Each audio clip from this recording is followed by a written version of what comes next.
Blazy Electric Studios. This is Sports Radio 100.9 The Mitt, WLUN, Pinconning Bay City, Saginaw, Midland. Michigan sports aren't just a game, they're a way of life. And now we've got a show dedicated to die-hard sports fans like you. Hosted by a guy who's borderline obsessed with the wins and losses of all your favorite teams. He's crazy. Every weekday morning from 9 to noon, Ben Bosscher brings you the talk that matters.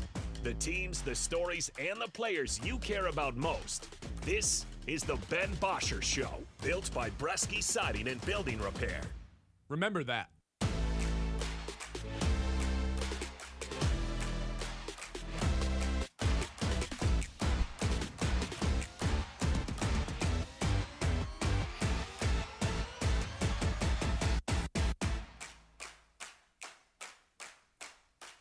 Hello. Happy Thursday, everybody. Welcome in to the show. Let's start here. 5 straight wins for your Detroit Tigers. They're just cooking at home, man. It feels like they can't lose. Their pitching staff's been incredible. We'll get into that. We'll get into a conversation about Scott Harris and the other presidents/GMs in Detroit sports a little bit later on. I want to make this as clear as day, though. There is zero hesitancy to pay Kevin McGonigle. Zero. None. Nilch. No hesitation whatsoever. Look around Major League Baseball and what's happening.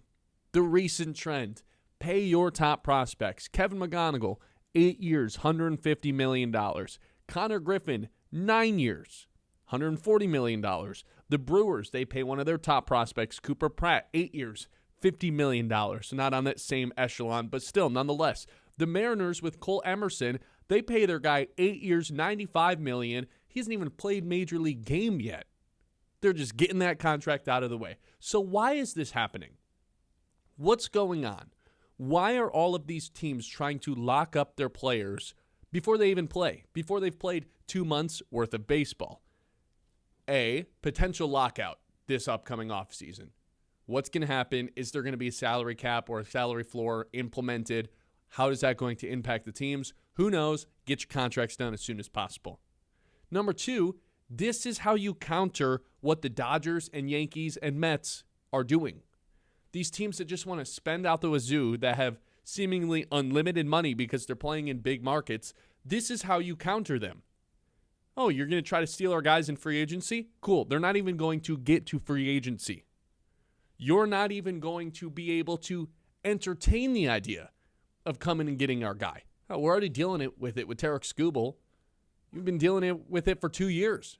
Once you get to arbitration, you're probably just not going to sign that contract. Look at what the Tigers are doing. Look at what the Pirates are doing. We're not even letting these guys get to free agency. Lock them up early. Lock them up through 2034. Plus, the last 5 years of the McGonigle contract, there's a club option on each of those. Tigers are not going to opt out of that, but it does make it a little bit easier to negotiate an extension. Oh, we'll opt out. Here's the extension. Boom, just like that. Kevin McGonigle is going to spend his entire prime with the Detroit Tigers and never make more than $29 million. That's with the escalators. Right now, he's only supposed to make no more than $25 million, $24 million. If he gets those bonuses, $29 million is the absolute max. As of right now, that wouldn't rank inside the top 20 highest paid players in baseball. With inflation, oh my God, McGonigle might not be a top 30 highest paid guy in the league. That's through his entire prime. I would call that a finesse. I would say the Tigers, of all teams, are the big winners here.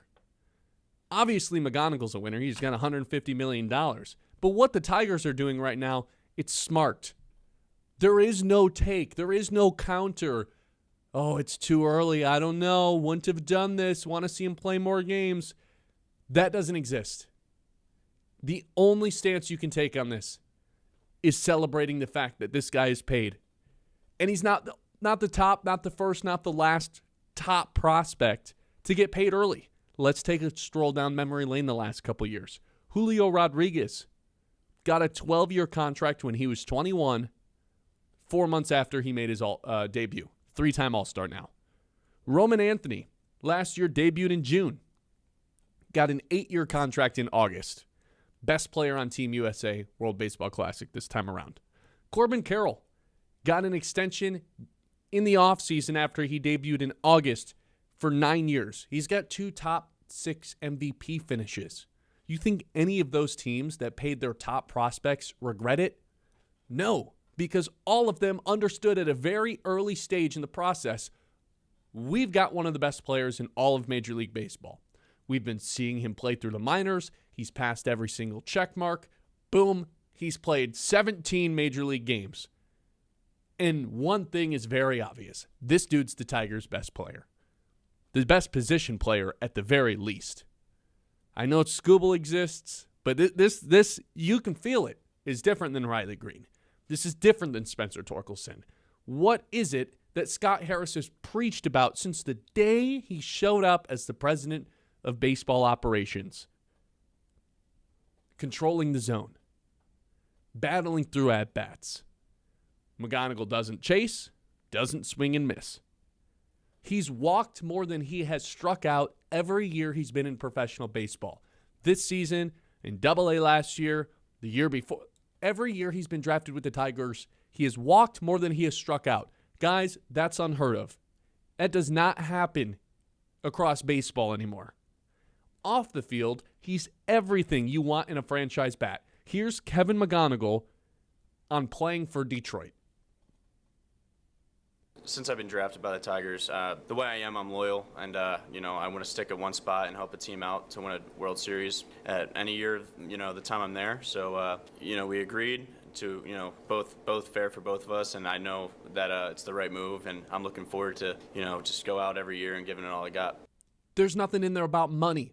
There's nothing in there in wanting to be a superstar. There's nothing in there about this is what was best for me. He wants to win a World Series, point blank period. He wants to be in Detroit. That's what I want. I want someone who's battling through at-bats, who's impossible to strike out. I want someone who can hit lefties and righties, because that's hard to come by apparently in an A.J. Hinch lineup. But guess what? Now that he's paid big-time money, I can guarantee you, other than the occasional off day, that guy's an everyday guy in the lineup, whether he's playing third or shortstop. Is the defense all the way there yet? No, but it's not like it's a problem. This is a smart baseball move. There is no zag. It's amazing for the Tigers. It's amazing for Kevin McGonigle. One thing has become abundantly clear. Kevin McGonigle is the Tigers' most fearsome bat. This is going to be the guy that the Detroit Tigers' opponents are pitching around. Oh, we can't let McGonigle get up. We're kind of mapping through the lineup. Oh, well, somebody just got on. Well, if we don't get our next 2 outs before, we're going to have to switch pitchers because McGonigle's, we can't let the lineup flip again. That's the type of fear that McGonigle is going to put into other teams. He's impossible to strike out. He's going to put a ball into play. He's the guy that, when he's at the plate, whether there's a lefty or righty on the mound, we feel the most comfortable with the game on the line. How many times did we ask ourselves this question over the past year and a half, 2 years? Game on the line, who do you want in the box? Man, it was hard to actually truthfully say Riley Green. Gleyber Torres. We were saying Kerry Carpenter. Like, we didn't have a true answer to that. Gleyber Torres, Riley. It was hard to say Riley Green because there's not a lot of clutch Riley Green moments. Torkelson gave you some nice at-bats, but come on. It's Kevin McGonigle, guys. This is the present. This is the future. This is the franchise now that he has been paid. There is no zag, is where I stand on this. The more and more I look into this, the more it seems bulletproof that this guy's going to work out. The contract will be worth it. There's not a lot of examples where teams pay their guys early and then regret it. And also that they just don't become awesome. I mean, he already is awesome, but those names you listed off. I mean, he's also gotten more, per year money, whatever you want to call it, than any of those guys. He got a bigger deal than Roman Anthony. And I understand that it was a year later, so maybe that plays into it. He got $10 million more. You don't even have to be a baseball savant. Throw on a Tigers game, and it's just different. When he's at the plate, it's just different. He's not overwhelming you with size the way that O'Neal Cruz or Aaron Judge would do. But you watch his at-bats. You don't have to be a baseball expert to understand that this cat's just a little bit different. I understand that not everyone has watched him throughout his minor league career. We kind of benefit from being in this space where we've got to keep up with him. We got to see him in person a few times because I've seen a small reaction of Tigers fans, and this is not a large majority of them, saying like, man, he's less than 20 games into his career. Like this seems a little bit early to do so. One, like you say, there's no zag here because it's baseball. This isn't football. This isn't basketball. This isn't a sport where you have to worry about the contracts and getting towards your salary cap, at least for now. And it just makes sense to pay guys. Like, this is baseball, man. You're never going to complain about anybody paying anybody. He's never going to be a top 20 guy. This organization, too. But also, on top of it, the whole, like, he's only played less than 20 games. Like, we don't know yet. Look at his career. This guy has never failed, ever. MLB Network did an awesome segment on him yesterday, a super long segment, just talking about, man, this guy is the most bulletproof and for sure prospect baseball has seen in quite some time. He has never had a stretch of baseball where he's been bad. He's never had a 6-game series in the minor leagues where he's been bad. Like, he has always been the same hitter, whether that is in Lakeland, whether that's in Detroit. He has been the same guy ever since he's been drafted to the Tigers, which that's why you feel so confident in McGonigle. It's not because, he doesn't have the best power yet. No, he's the best guy at the plate. He makes the best decisions, whether that's against big leaguers or that's against high schoolers. Like, it doesn't matter.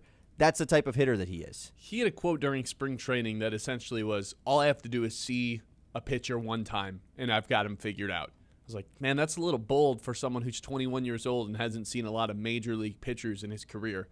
Stands on his business, man. The first at-bat goes through. If he doesn't get a hit, pretty much a guarantee he's getting on base at some point throughout the course of the game on that starting pitcher. It's bananas. And I do think there's an opposite conversation to have here of like, man, is this worth it for McGonigle to get locked up? And you talked about it in the clip that we played. Like, he clearly isn't prioritizing the contract. He's prioritizing just like he wants to stay in one spot. If we can get this thing done, boom, let's do it. There's not much of a decision. Do you want to make $800,000 for the next few years? That's what I was going to say. Do you want to make $150 million? There's an argument to be made. It's more so the Connor Griffin argument of like, man, you could have hit the open market at 25 and left Pittsburgh. Instead, you signed the 9-year deal just because he's so young. He was only 19. Juan Soto path. McGonigle could have hit. Yeah, exactly. I mean, look at Juan Soto. Yeah, the deal that he just got. He signed the 13 or 15-year deal, whatever it was, with the Mets. You're doing the arbitration thing where you're milking the money every year. Yeah, or you could just put all that behind you, avoid the headache, and lock yourself up. And for McGonigle, like, yeah, you could make the case, he could hit the open market at 27, 28 and potentially gotten way more money then than he will when he's 30, blah, blah, blah. I don't know if that's even true. Well, sure, but if you're 21, like you said, McGonigle's making $780,000 this year. He just signed a $14 million signing bonus as a part of this contract. How do you say no to that? How do any of these prospects, like, knowing that you're going to make, trust me, we're talking in terms of superstar baseball player money here. If you know you're going to make less than $1 million over the next 3, 4, 5 years each year, yet I could sign $14 million bonus in my pocket currently today, how do you say no to that? Like, this is a win-win. Riley Green's like, what the hell, man? What do I got to do to get anything like this? That's what I'm saying. This is the first year I'm making more than $1 million, man. 989-837-6125. Zero pushback on Kevin McGonigle. Also, two incredible things happened. Well, one incredible thing happened in the Tigers game last night. One thing that we're just kind of stuffing in the back pocket, and it's more of a oh no moment. We'll tell you what those two things are next. I'll tell you who deserves the most flowers for this entire Kevin McGonigle situation when we come back as well. This is the Ben Bosscher Show. We're live here on 100.9 The Mint. 9 o'clock hour, as always, is brought to you by Iron Stack Technology. We talk about the game plan all the time on the show. Kevin McGonigle's game plan, pretty simple. Get on base. When it comes to your IT, they know exactly how to approach it. That's Iron Stack Technology. They help businesses stay secure, efficient, and ready for what's next so you can focus on your mission instead of your technology. That's Iron Stack Technology, solution-driven, mission-focused. You can check them out online at ironstacktechnology.com. The Ben Bosscher Show, built by Bresky Siding and...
Bresky Siding and Building Repair on 100.9 The Myth.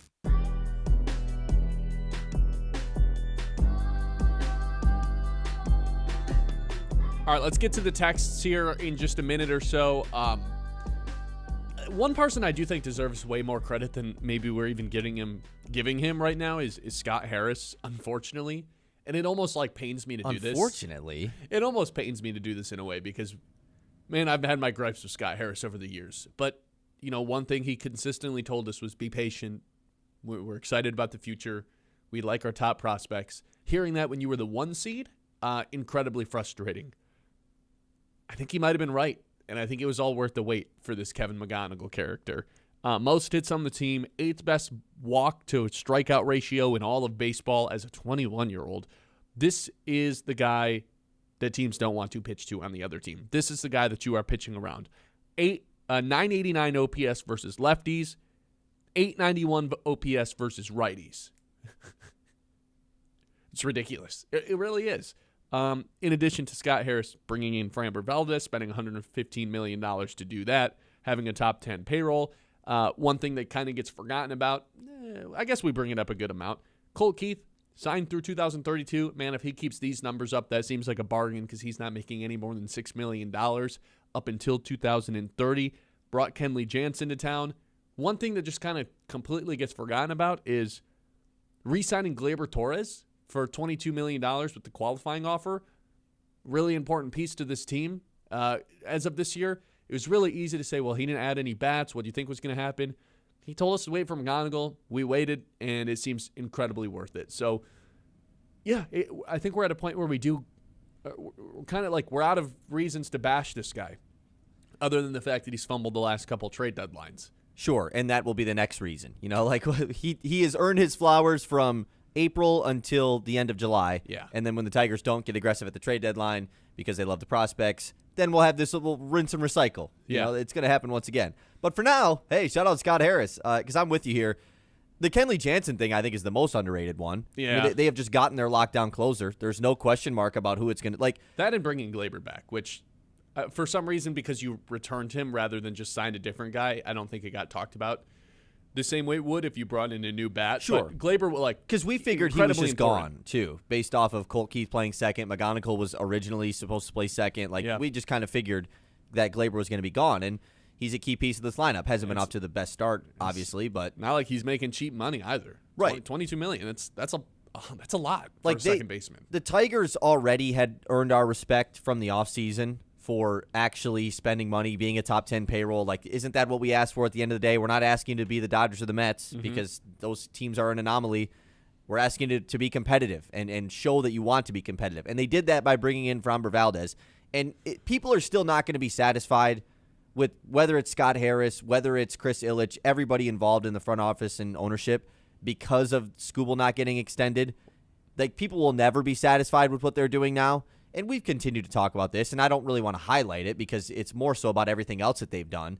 If that's the one negative, why are you blocking out all the positive? You have to be able to recognize both. Well, unfortunately, that is where we are heading because that is where the messages are heading right now.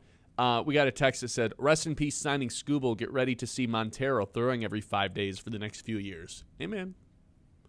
Not to compare Montero and Skubal. Montero's not been bad. Is Montero better? Saying. No, yeah. Look, Montero's been fine. I think I'm at the point where they've done enough to where I'm not going to be just super mad about them moving on from Tarek Skubal. It's going to hurt. It's going to sting. It's going to hurt getting nothing for him.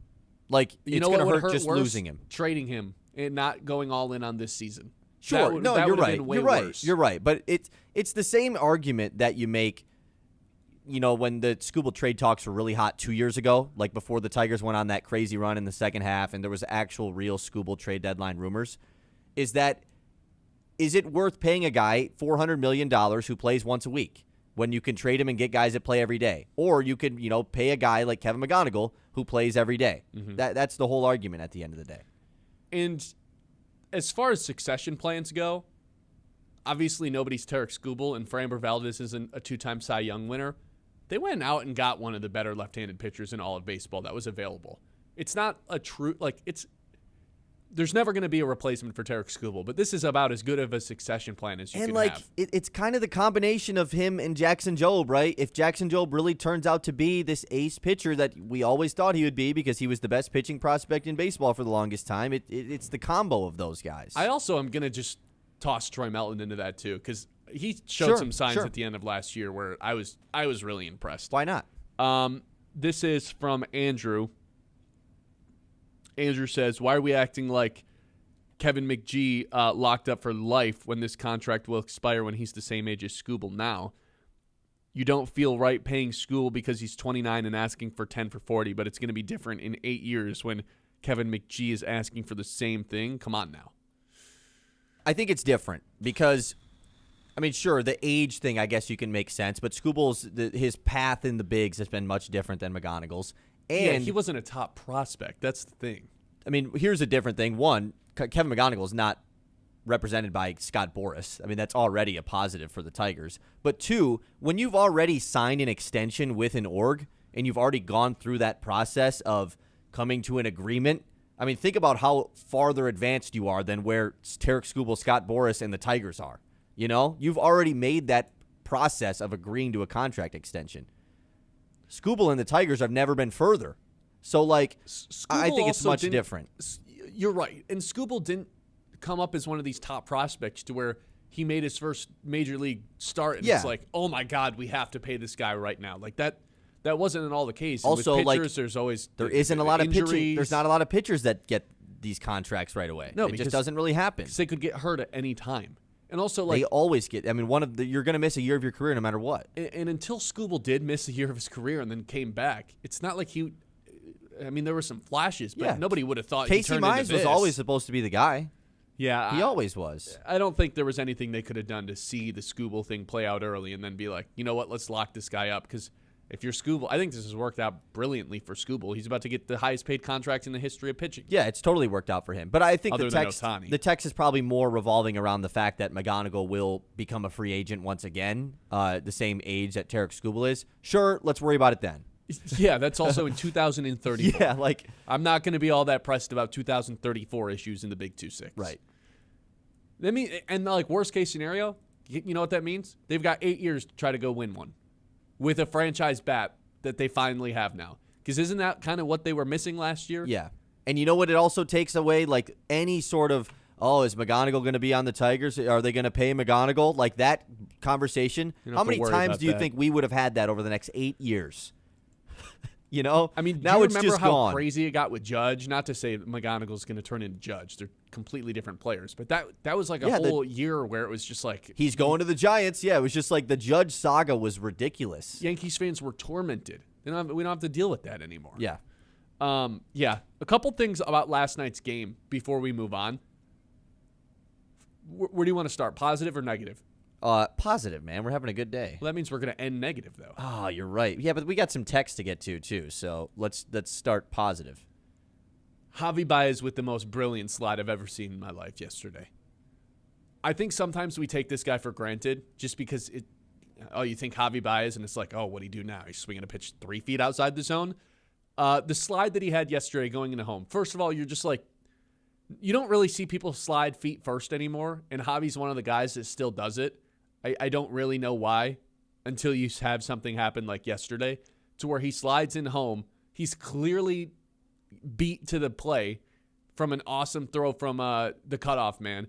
Salvador Perez, who is like the oldest 36-year-old in the history of mankind, turns around. He's totally early. And Javi Baez just somehow lifts his arm up, avoids the tag, and then slow motion taps his finger around and touches home plate and avoids the tag. So good. I've never seen anything like that. It's the most Javi Baez play there is. Like, it's just that's the type of stuff that he does. It's one of the reasons why he will always be more valued than the numbers show. Just because, I mean, he does stuff like that. It's the tagging, it's the base running, it's the sliding. Like, it's those things that don't show up in the box score as to why everyone loves Javi Baez. Shout out that home plate ump, by the way, for getting back-to-back plays at the plate incorrect that got challenged and overturned. Because right before that, there was one where they called the Tigers safe and it got overturned. So pretty hilarious that it worked out that way. But yeah, that was awesome from Javi. The negative thing, Kerry Carpenter's a disastrous outfielder. we knew he wasn't a great one. He has been bad out there this year, really bad, whether he's in left or right field. There was another play yesterday where Wenzel and Carey were running towards each other. One of them had to make the play. Neither did. Bounces off Carey Carpenter's glove. It's just as much on Wenzel, though. If you're the center fielder, you got to take command or do something about it. He's just a bad outfielder. Anytime he's out there, it feels like a liability, which he's probably the only player defensively that I feel that way about right now. Which is unfortunate because, like, if Parker Meadows is just in center field, that play just gets made by him, you know, like it 100% does. Yeah. That's what makes things tough. Like, that shows Parker Meadows, we can say Carey Carpenter is he's a whatever corner outfielder with Parker Meadows out there with him, you know, but without an elite center fielder next to him, you really get to see the true weaknesses of a Carey Carpenter. What's he look like with Max Clark out there? Oh, 989-837-6125. Ben Bosscher Show, as always, is brought to you by Bresky Siding and Building Repair, the experts who do the job right the first time, whether you get a leaky roof, storm damage, siding looking a little tired. Bresky has you covered. Locally owned, trusted, and dedicated to keeping Midland area homes safe and looking sharp. Quality materials, skilled craftsmanship, and service that puts your family first. Don't wait for the next storm. There's been some bad ones this week. Call Bresky Siding and Building Repair today and keep your home strong for years to come. The Ben Bosscher Show, built by Bresky Siding and Building Repair on 100.9 The Mix.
Ben Bosscher Show, built by Bresky Siding and Building Repair on 100.9 The Mid.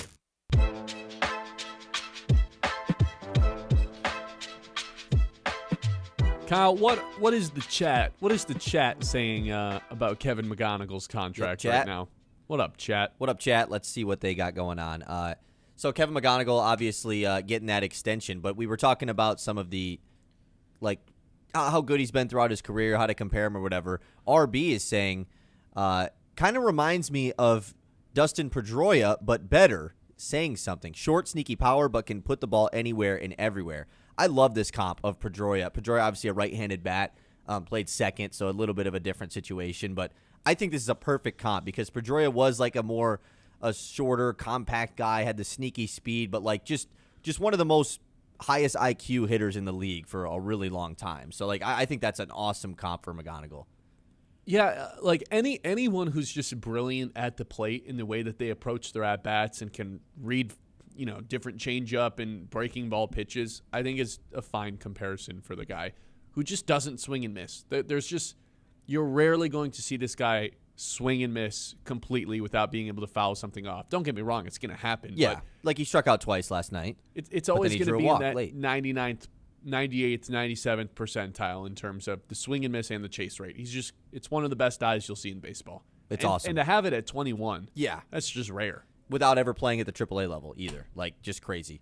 Mike says, I could see this motivating Max to get to the bigs. Interesting, right? I think I kind of agree with this. I don't see Max as, like, the jealous guy. I know a lot of people might view him in that way. Him and McGonigle are best buddies. Like, they are, like, best bros. One's quiet, one's reserved, one's a lot more out there. And, like, seeing your best friend, a guy that you're not jealous of, at least it doesn't seem that way that they are, like, get paid, get to the bigs, get the spotlight like this, it's just got to give him a drive to be like, man, I want to be there with him. I want to experience that with him, right? Well, there's a difference between jealousy and envy, right? Yeah, you can envy him and want to, have it. I'm tell you what, he's not getting $150 million. But What if it's a 12-year deal? He could get something a lot like some lesser degree deal. I don't think it's all that crazy, Yeah. especially with the recent trend that we talked about in the Open of wanting to get your top prospects under contract sooner rather than later, so you feel like you have a bargain with them. And here's the thing, guys, with Max, like, it's so easy for us to kind of just throw him aside right now because of how special McGonigle has been, because he's not just the top prospect in the Tigers org, or at least was. He's the top prospect in all of baseball. I know Connor Griffin still technically won, but I mean, the way that McGonigle's playing, everyone across Major League Baseball is recognizing this. McGonigle's still Clark is still a top 5 prospect in baseball. Yeah. Top 10 prospect he's the in Tigers' baseball. new top prospect. Yeah, once McGonigle's out of it. Yeah. He's still better than most other teams' top prospects. So, like, we're not shutting the door on Max Clark being an awesome Major League Baseball player. And he's a similar style player to Kevin McGonigle as far as the plate discipline, being a smart at-bats guy, walks a lot, doesn't strike out a ton. Scott Harris guy. Last thing in the chat, Gary says, yeah, Wenzel needed to take charge in the outfield, but he made up for it with the home run. Yes, he did. That's like the weirdest part about last night's game. Complete deja vu. It was the exact same game. It was the exact same game. They 2-1 final. They score in the bottom of the 8th inning to take the lead. Kenley Jansen comes in and gets the save. Like, it was the exact same game. Yeah, no So offense weird. until that 8th inning rolls around. They find a way to score. Shout out Wenzel Perez for delivering the game. Finally doing something. Yeah, for finally doing something. And Kenley Jansen, which I said yesterday and it remains true today. It's become my favorite part of the season.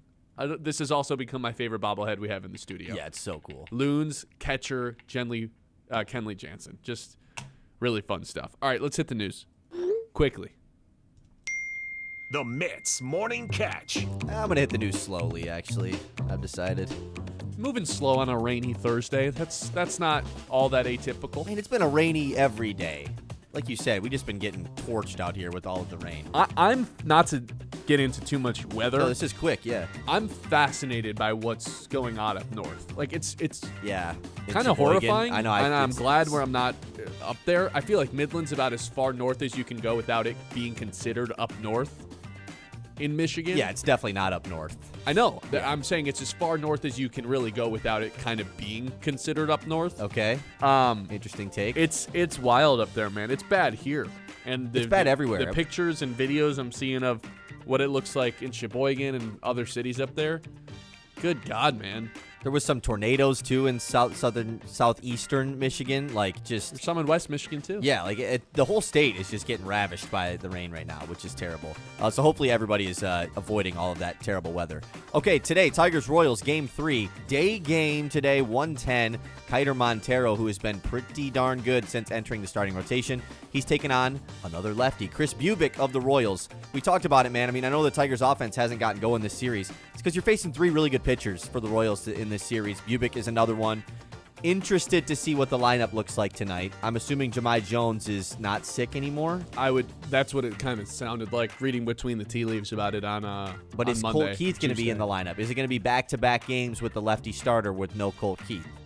Who knows? I'm gonna blow a gasket if he's not in the lineup. Yeah, that'll be pretty frustrating. I think we won't see Carey a day McKinstry off, today. man. I think we'll see no McKinstry because he started the last 2 days. Hinch already said that in the post gamer yesterday that he wouldn't be in the lineup today. That's what I figured. Yeah, that's kind of what I thought with him being in the lineup yesterday. Was like, okay, I think planned day off. No, well, Hinch said in the post gamer that he planned on McKinstry playing today, and after they took him out of the game, got a little banged up.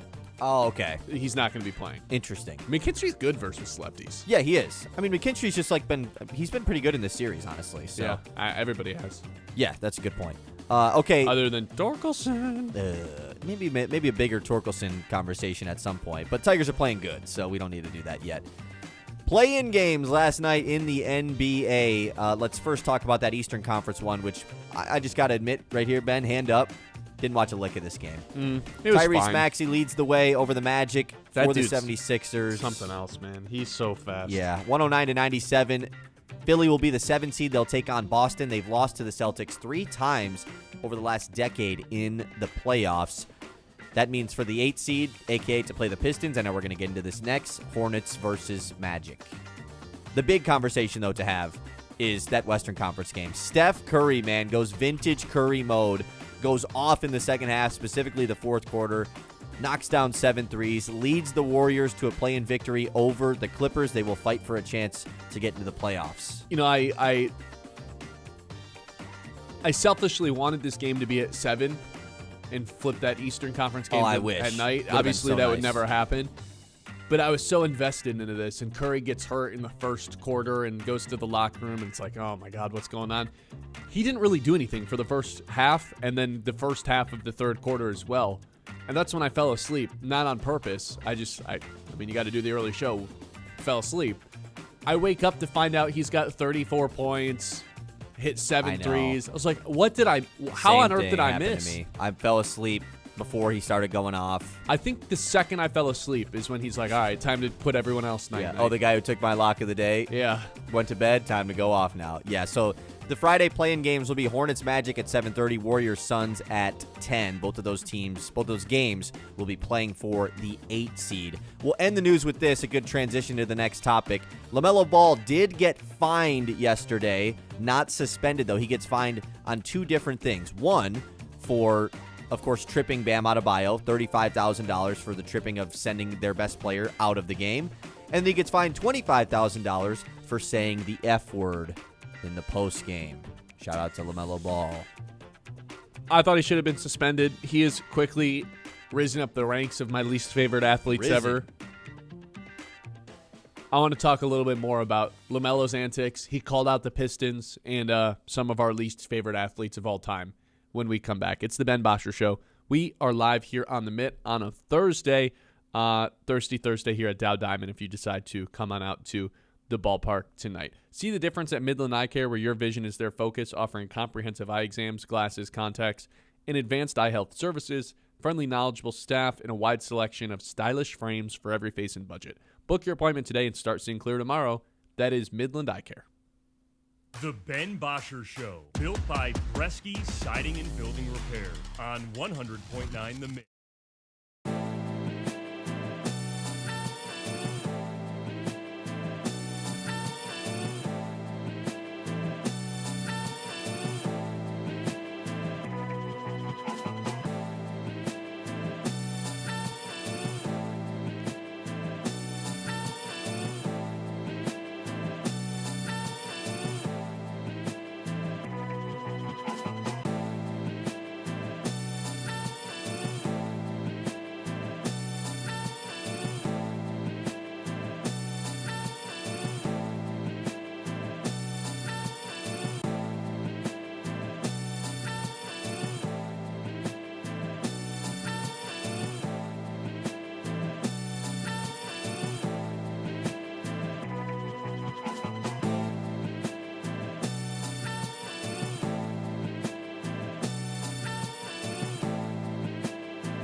Siding and Building Repair on 100.9 The Myth.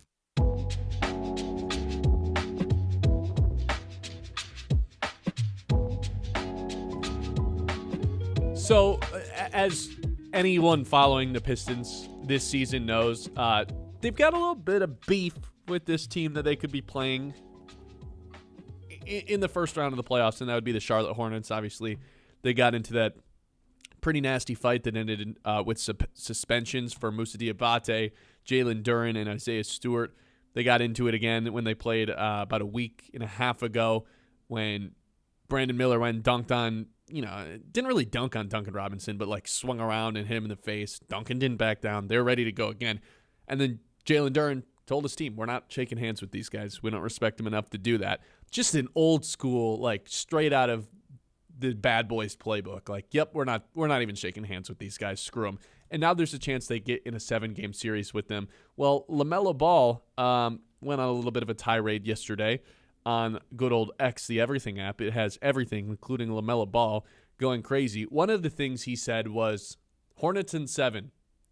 Brother, I got news for you, LaMelo. You have not made the playoffs yet. You still have to win a game on Friday for the opportunity to be in the playoffs. Then, once you get there, I got more news for you, man.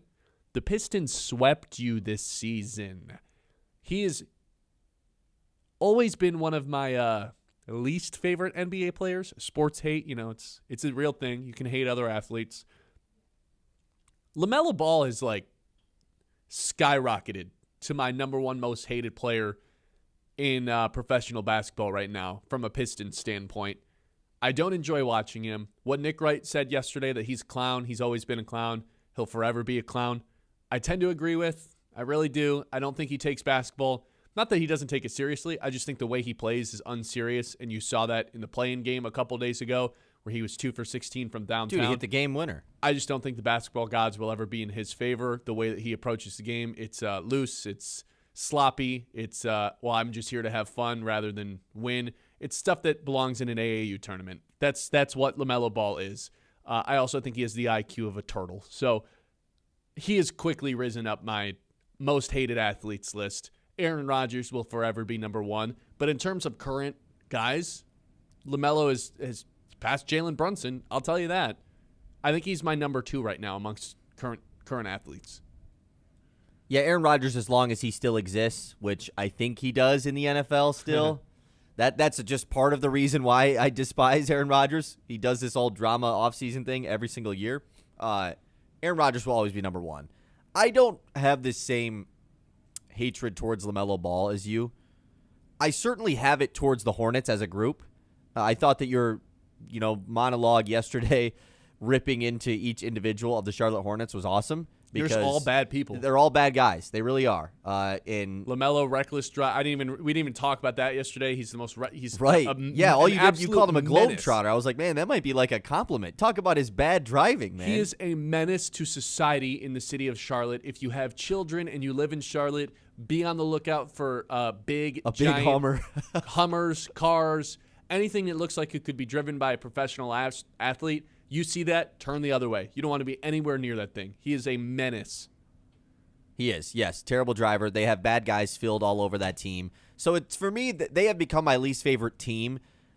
Obviously, we have to this is recency bias for you. It is. I don't think you would have said this a year ago. Like, I don't think clearly so either. It's a more elevated thing. So you do have to rewind to a year ago. Like, Jalen Brunson had become the city of Detroit's most hated basketball player, right? Is that fair? Oh, for sure. The city of Detroit despised Jalen Brunson. And it's more so for the way that he plays, which I guess LaMelo is kind of the way that he plays, but it's also his personality and everything. Brunson is not much of a jerk off the court, or at least as animated as LaMelo Ball is off the court. And so what about that? LaMelo Ball versus Jalen Brunson? LaMelo Ball. Hate him. Hate him way more. Jalen Brunson at least isn't like a bad guy. Like, he's ugly. Yeah, he's just really boring in the post-game press conferences. He's super ugly. Yeah. And he's worse a haircut. foul baiter. Yeah, bad haircut, like big head. LaMelo, it's like all that stuff I hate about him on the court is 100 times worse off the court. He's just a horrible dude, I think. Like, I do not mess with this guy whatsoever. But did you at least mess with him, like, on the come-up? Like No, at Chino I've Hill? never You messed didn't. it. You didn't like LaMelo Ball like when he was in high school? No. Everybody did, man. Really? He was a clown back then. He was just as much a clown then as he was now, taking half-court Yeah. shots in the middle of I will games. say, Come on, like, man. I liked him back then because it was always, he was like a meme, and it was just like, there's no way LaMelo Ball ever makes the NBA. You know, like, he scored 90 points at Chino Hills, like, being the younger brother of Lonzo, and, like, that was always the thing. And then him, like, making the NBA and being one of the top picks, I thought was, like, a really cool thing. I think if the Hornets end up winning Friday night, and it does end up being Pistons versus Hornets, the 4 or however many games they end up playing in LCA, that dude is going to like have to look in the mirror when he goes to bed at night and being like, man, what did I do to have 40,000 people hate me that bad? It's going to get nasty. It is. It got nasty with Brunson. And I think in terms of like casual NBA, well, I guess there's not going to be that many casual people. I think in terms of like poking fun at athletes and heckling people in crowds, LaMelo's about as easy of a target as you can possibly have. Really it's going to good be point. way worse than it was with Brunson. And by the way, being at 2 of those games last year, there were 2 games at LCA? 3? There's 3. It got nasty, man. It got really nasty towards him, especially early on in the series. I think it's going to be worse with LaMelo, especially game 1. Not as good as Brunson. And I think sometimes when you're a really good player, it gets nastier because they're killing your team, and the only resort you have is just like going at him even harder, you know? So like with LaMelo, he's going to have some stinkers in that series. Like if we do play them, it just is going to The happen. entire playing game that he just played in was a right. stinker. I stunk. definitely dislike Brandon Miller more than I dislike LaMelo Ball. That's just me though. Really? Yeah. Because he supplied a gun and was linked to a murder? Yeah, and I like he's a worse guy. Same with Miles Bridges, you know? Worst And like guy, always yes. trying to start stuff on the court. Always. Like that's why I dislike those guys. I don't know, man. LaMelo's not trying to kinda start still stuff. always a bad guy at heart. Every time, think I about like it like LeVar. this. I like LeVar. So for me, it's hard to dislike. I see we're getting some LeVar chat in the YouTube. Every time LaMelo gets into his car, he is putting people in danger. Every time LaMelo, like, did you see him push the mascot over? Yeah, that wasn't very nice. That was funny though. No, it wasn't. That poor mascot didn't do anything. He punched him in the face. I thought it was funny. I've seen clips of the social media team, like trying yeah, to bro. interact The with video LaMelo. of him with the M&Ms. You ever seen that one where And they're he like, just dumps it "How all many out." M&Ms are in this cup?" And there's like 1,000 of them, and he just takes. He goes, "I have to do this," and just dumps them all. And he goes 0. Yeah, you're a 7-year-old dude. You are a grown man child. Oh, that is man. what LaMelo Ball is. Look. I think I've made this clear. I think the Pistons would sweep the Orlando Magic. They're horrendous and they're self-combusting as we speak. They looked atrocious yesterday. With the Hornets, it's obviously a better team. The 3-point variance is something to worry about from an X's and O's standpoint. I just don't think this team's tough enough to hang with the Pistons. I'd love the opportunity to 1-2 sucker punch them. Real quick, Savannah Bananas or LaMelo Ball? What do you hate more? Gary's asking. For the sake of the next 2 weeks, LaMelo Ball. Has to be. The Savannah Bananas live to see another day. 989-837-6125. Let's circle this thing back. I want to have a conversation about Scott Harris. But with the draft coming up, with the Lions as well, let's tie in all the Detroit sports, GMs, presidents, and figure out who the best one is. It's the Ben Bosscher Show. The Ben Bosscher Show, built by Bresky Siding and Building Repair on 100.9.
The Electric Studios.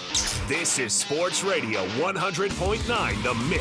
WLUN, Pinconning Bay City, Saginaw, Midland.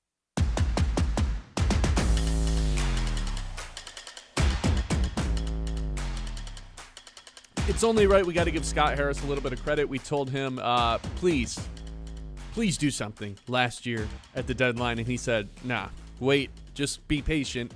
We got this Kevin McGonigle character. He's coming through the minor system. We've got Max Clark. Don't you guys worry. They're going to save us. And you know what? He was right. So that leads us to this conversation. In terms of the GMs, in terms of the presidents, because Scott Harris and Trajan Langton are considered presidents of operations rather than GMs, but Steve Yzerman, Brad Holmes, Scott Harris, and Trajan Langton, who is the best guy we have running the pros franchises down to Detroit right now? I kind of think it's Scott Harris. I think he's in that number one spot right now. The Framber Valdez succession plan was about as good as it can possibly be for replacing Tarek Skubal. You've still got the boatload of pitching in the minors, whether it's Kiter Montero, Troy Melton, Jackson Jobe, ready to join this team at some point. He brought JV back for a fun season. He was able to re-sign Gleyber Torres. He's held off on paying everybody like Riley Green and Spencer Torkelson. Yeah, you can be mad at him with the Skubal thing. That's more of a Chris Ilitch issue. He's not going to pay the dude $400 million. It's just not going to happen. And the Kenley Jansen signing was about as quality as it can get. I don't know, man. He's drafted Kevin McGonigle. He's paid Colt Keith. That looks like a bargain if he keeps batting half as good as he is right now. And Max Clark is still one of the top prospects in all of baseball. I feel like the Tigers are in a pretty good situation right now with maybe the best rotation in all of baseball. I think it might be Scott Harris is my answer, as crazy as that sounds, even though come the trade deadline, I get terrified that he's incapable of negotiating realistic deals with other teams. Yep, cue the laugh track for this one. I mean, I can't believe that you're saying this. I know. I can't believe it I can't believe that you are saying this. I'm not saying that the answer can't be Scott Harris. I know. This is Mr. Scott Harris is evil. This is Mr. Okay, I'm out relax. on Scott Harris. You've always been out on this guy. I mean, up until this offseason, you're kind of like, not a bad he move. hadn't done anything up until this offseason other than tell us about this how is the great guy Kevin that McGonigle and Max Clark are. This is the guy that still brings up the fact that they traded Jack Flaherty at the deadline for Tyrone Lorenzo. Bad deal. Jack Flaherty was the best right-handed pitcher that got moved at the deadline. They had better offers on the table. This has been reported on, widely reported on. They had better offers on the table. They thought they could get more, and yet it was a pretty good deal. 10 minutes before the trade deadline rolled around, and they had to sell for 80 cents on the dollar. So you would have rather them done nothing? Lorenzo. No, I would have rather them taken the best deal that they got offered. And Tyrone Lorenzo ended up being a top 5 prospect at one point for the Tigers. At one point, he's also stuck behind three different. He's been passed by guys who've been drafted in the first round. I mean, that's not his fault. I can't get into the trade deadline again. Last year's trade deadline also This just is what disastrous. I'm saying. How can Scott Harris be your answer when you have multiple? You can't even count them on your fingers times that you've been upset at the guy. And he's number one for you? Let me ask you this. That makes no sense. Are the Tigers the best team? Are the Tigers the most realistic chance that we have to win a championship and end the Detroit sports drought right now? I mean, technically, no.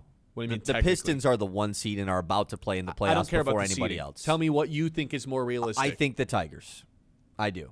I don't think the Pistons can win the NBA Finals this year.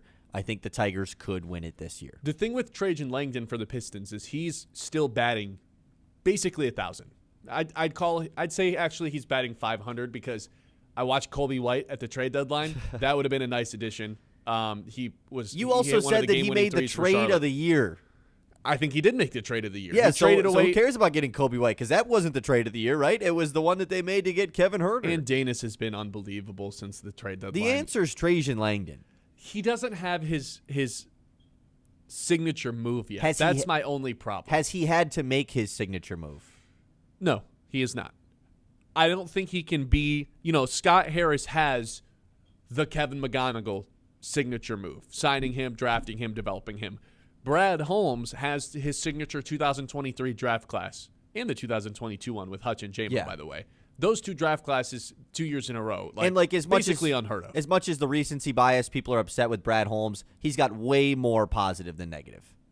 Sure. Way more. Sure. I mean, the guy has just had an insane track record in the draft. Trajan Langdon, this is his second season. First season, there wasn't really a move to be made. This year, maybe you could have gotten a little bit more at the deadline. Just doesn't have a signature move. That's my only hesitation in making him the number one GM president that we have here in Detroit sports. The lone draft pick he's had is the Ron Holland selection, which good pick? Seems to be a good pick, but that's the only one he's had. He hasn't had a lot of opportunity, whereas Scott Harris got to pick Max Clark super early, got to pick Jackson Jobe or Clark was his first pick, I believe, yeah. So it's interesting. The other guys have had a lot of opportunity to go first. I think that we can at least agree who number 4 is. And that would be the man, the myth, the legend right behind you. Stevie Y. Correct. There's a real argument for the other 3. Any I think one so. of them. I would agree. You can make the argument for Holmes because of the pedigree. You can make the argument for Trajan Langdon because the Pistons are the 1 seed. And with this Kevin McGonigle, come to fruition moment, the first time that the franchise since Scott Harris has showed up has had the full circle moment of draft, develop, sign long term. I in my mind, kind of think the answer is Scott Harris right now. I think he has the best case. I just think it's difficult to give him the crown when he's had, this is extreme recency bias, and I've defended Scott Harris more than you have. It's I always extreme have. Recency bias, but also by the time the offseason came to an end and spring training started, and the Framber deal happened and the Verlander deal happened and they became a top 10 payroll team, and now Kevin McGonigle has actually, there was things other than the Kevin McGonigle, him hitting the ground running that would have put you in this situation where it's wait, maybe Scott Harris deserves some flowers. And then with how good McGonigle's been, that's it has to be a bonus. Right. There has to be some recency bias involved. And I know that, we can't really give him flowers for the guys in the minor leagues because they have to work out in the bigs, of course, for anything to happen. But, you've been seeing what Bryce Rayner's been doing? No, He hits a ball 115 miles per hour off the bat every night. I mean, he crushes baseballs. And the big one is the guy that they would not trade at the deadline last year that was afforded. Anderson? Max Anderson has just worked his way up to be the Tigers' 5th prospect and probably at some point will be on the Tigers this year. Kind of hilarious how that has worked out. If he ends up being a good player, that would just be unreal. That would be Scott Harris. You know what? You deserve it all, man. So who would you have as number 1 then? Because I think I'm really going back and forth between Trajan and Brad Holmes too. I'll let you try to convince me of one of those guys. But would you have it Scott Harris or would you have it somebody else? It can't be Holmes just because there has been a little bit too much. When's the last time there's been something great that has happened with Holmes? Yeah, Holmes, has the best pedigree of all those guys. Has Yes. the best resume. Has also backed the Lions into a corner. It's up to him to get out of it. Number 1 is Trajan Langdon. It's his to have right now. Sure, he doesn't have the signature move. He also has never done anything bad. He doesn't have a single thing that you could look at and be like, "Come on, Langdon, what did you do? What were you doing there?" Now, if they lose in the second round of the playoffs because they clearly didn't have enough shooting on that team when they could have acquired some at the deadline, not named Kevin Huerter, then we can be like, "Man, come on, why didn't we make a big move here?" But I don't know what the move was to make. I really don't. Yeah, Your MPJ guy, Kobe White, didn't maybe. get moved. Colby White, it could have been Ayu Dosunmu, but Yeah, MPJ was the guy everyone wanted, and he just wasn't getting traded. Brooklyn wants to wait till the offseason. Okay, that's fine. And I think Langdon will make a big move this offseason. I kind of get that vibe, and it seems like a lot of Pistons followers do as well. When you talk about Brad Holmes, obviously, yeah, he's made a ton of the moves in the past, made the best moves early on. I'm not going to give it to him. Harris just has done enough things where I'm like, I mean, Gary's bringing it up right now in the YouTube chat. Are you forgetting last year's trade deadline? Chris Paddock. Are you forgetting about your boy, Alex Cobb? oh man, the Alex Cobb deal, $15 million to sit Tigers at home legend, and do Alex nothing. Cobb. Yeah, to $15 million to go pitch for West Michigan. Three times. That's crazy. Three or man. four times. Not even AAA ball. Just hey, man, just see if Go you're to right. Grand Rapids, pitch a few times, pitch terrible there. And pitch 2 innings. And every time it And was get just lit up. He got killed every time, too. It's just yeah, and he's still not feeling good. What I don't even remember what was wrong. His neck, his back, Everything his was hip. wrong, It was his man. hip. Yeah, I don't. You're right. Gary's right. Yeah, that was a disastrous contract. It's also off the books now. You Yeah. know? But it was just you're willing to spend $15 million on this guy? the one guy you're willing to give out some money. There just has been enough bad. I've always felt that's a good point. I felt I've defended Scott Harris much more than you in the past, and it's mainly about the Scooble thing rather than anything else. And like Scott Harris just being part of an ownership group that clearly shows they don't want to spend money, and that's difficult to do as a GM and president. You have to value the prospects, and that's what he has done, and he's drafted them awesome so far. Now the ownership group seems to be wanting to spend a little bit more, which makes Scott Harris's job hypothetically easier, but that means you can't be as attached to the prospects. So I would go Langdon, Harris, Holmes, Yzerman. I think 2-3 is 3. Holmes might be 2. And Scott Harris 3? See, this is why this is so fun. I think there's a legitimate answer for all three tough. of those guys. Because with me, it's like, yes, Trajan Langdon has basically done no wrong. But if you don't have a signature move, I don't know if I can put you above Holmes, who had the balls to trade up and go take J-Mo. That worked out. Ended up with 4 like Pro Bowl, all-pro caliber guys in the same draft class in 23. Yes, I'm aware of what has happened the last couple of years. You can't just erase history. Yeah, I though. mean, but think about. I know Trajan Langdon didn't have the like you said the signature moves to get it done, but like think about where the Pistons were when he took over. They were in a worse spot than any of the organizations when their said GM took over. Worse than Yzerman with the Red Wings. The Pistons had lost 28 games in a row. They were coming off of, what was it, 17 wins, 14 wins? And now it seems like I'm doing an anti-Trajan Langdon bit. I'm not. I think he's a really smart dude. But he's always going to look a little bit brighter than he actually is. Like he has the makeup and the lights on, the ring light on, because of who was here before him. 2 morons running this team. So Al Avila was with the Tigers. Al Avila at least, did some nice things earlier on, even though he ended up in a terrible Traded situation. for Reese Olson? But like, for him. Come on, man. We're not comparing Al Avila to. Drafted Spencer Torkelson first overall. That looked good. I mean, we didn't give up on Torque. It's not like Torque didn't work out. He's not a bust. He's not a star. No, he's not a star. But look, man, like it's not Troy Weaver and Monty Williams, the guy who didn't even want to be coaching. Yeah. Trajan takes over, and he looks like a genius no matter what, because you had like 2 dudes with cymbals banging them together running the team. Of course this guy's going to look like a genius. So, all right, let's ask everyone else. Who's the best guy running the teams in Detroit? Trajan Langdon, Steve Yzerman. I don't really think there's an argument for that guy Somebody at this point. make it, though. I want to hear it. Brad Holmes or Scott Harris. Who's the best guy running Detroit sports franchise right now? 989-837-6125. This is the Ben Bosscher Show. We are live here on 100.9 The Mitt. As always, show is brought to you by Bresky Siding and Building Repair. One thing that I need you guys to be well aware of. I don't know anything about technology at all, and that's why I trust Link Technology in Midland. They handle all the complicated stuff. I'm talking about IT support, cybersecurity, cloud solutions, networking, so I don't have to stress about any of it. Whatever your business needs, their team knows exactly what to do, and they make it easy to understand along the way. That's Link Technology, the experts who keep your business running smoothly so you can focus on what you do best. The Ben Bosscher Show, built by Bresky Siding and Building Repair.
on 100.9 The Mid.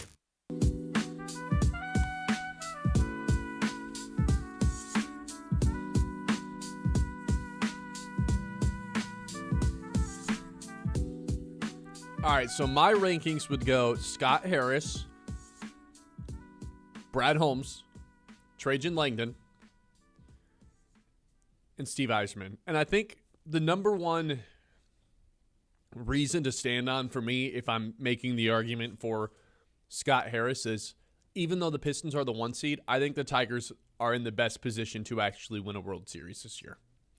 You look at their rotation as to what, like, have you seen some of their numbers this year with their pitching staff at home and how great they're potentially about to win 6 straight games, all of which have been at home. Their pitching staff, their starters specifically, have just been lights out since they started this homestand with the series this weekend, and they have not looked back at all. As of right now, the pitching staff ranks second in terms of earned runs allowed, second in terms of hits allowed, 11th best whip, 5th best batting average.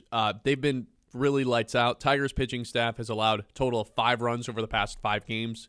Chance to do a 6-0 homestand tomorrow on the season at 3.35 ERA. Ranks 4th in the American League.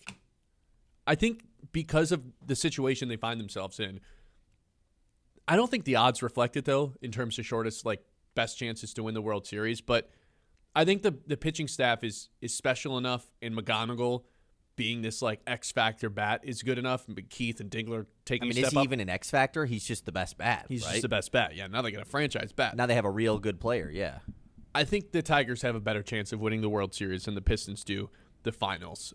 Simply because I don't know, man. Maybe this is being way too pessimistic about it, but beating Boston and the Thunder just San Antonio, seems a little bit implausible. I agree, and I think it'd be different if they had gone on a playoff run last year, and I think it's just more so that they have yet to win a series. I think next year's the year. Yeah, I think it is too. There is really no recent history and proof of a team that has never won a playoff series as a core winning the NBA Finals. That just doesn't happen. Not to say that you could go on a run. Yeah. Yeah, you could absolutely go on a run. Not even the to whole pour thing. Water on an epic season in which I'm excited for the playoffs, but I just want to put realistic expectations on. If they can get to a finals, that'd be an incredible win. If they can win some games in the Eastern Conference Finals, I think that'd be a hell of a win too. Now, once we get there and they then I'm going to convince myself that they're going to win the whole thing. For sure. Absolutely will. But getting there, of course, is different. I think the Tigers is different because they have gone on playoff right, runs. and baseball is a different sport. There's teams that just randomly win the World Series all the time. I mean, not in this Dodgers era, but in general. You can go on the Atlanta Braves a couple years ago when Ronald Acuna went out. That was a crazy World Series win. And even if the Tigers' offense isn't spectacular, they're going to start to need to hit some more home runs at some point.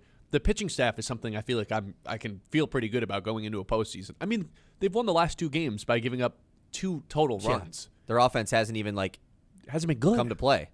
Which is their that a pitching little staff has been lights I don't want to out. say it's concerning. They face really good pitchers, but also you're also about to enter a 4-game series with Boston with 4 really good pitchers as well. We're about to find out who the real best pitching staff is. Which is going to be very baseball. fun. Another cool Tigers pitching stat for you. Tigers pitchers have now made 6 consecutive starts of at least 5 2/3 while allowing no more than 1 run. It's the longest stretch for the Tigers since 2006. Everybody's going the distance. That's pretty good. I mean, we haven't even mentioned pretty great start from Jack Flaherty last night, right? He goes 6 2, innings 3. pitched. Yeah. I know it technically. I don't think he fully got through the order 3 times. We're counting that. You don't have to walk every Jack Flaherty start. That counts. He went 6 innings, man. 6 full innings. It never that happens. counts for Jack Flaherty, And man. you and I were texting in the 5th inning when there was runners on, just horrified of what was about to happen next, but he got out of it. Got out of it. Struck out 7, too, so big-time Flaherty start.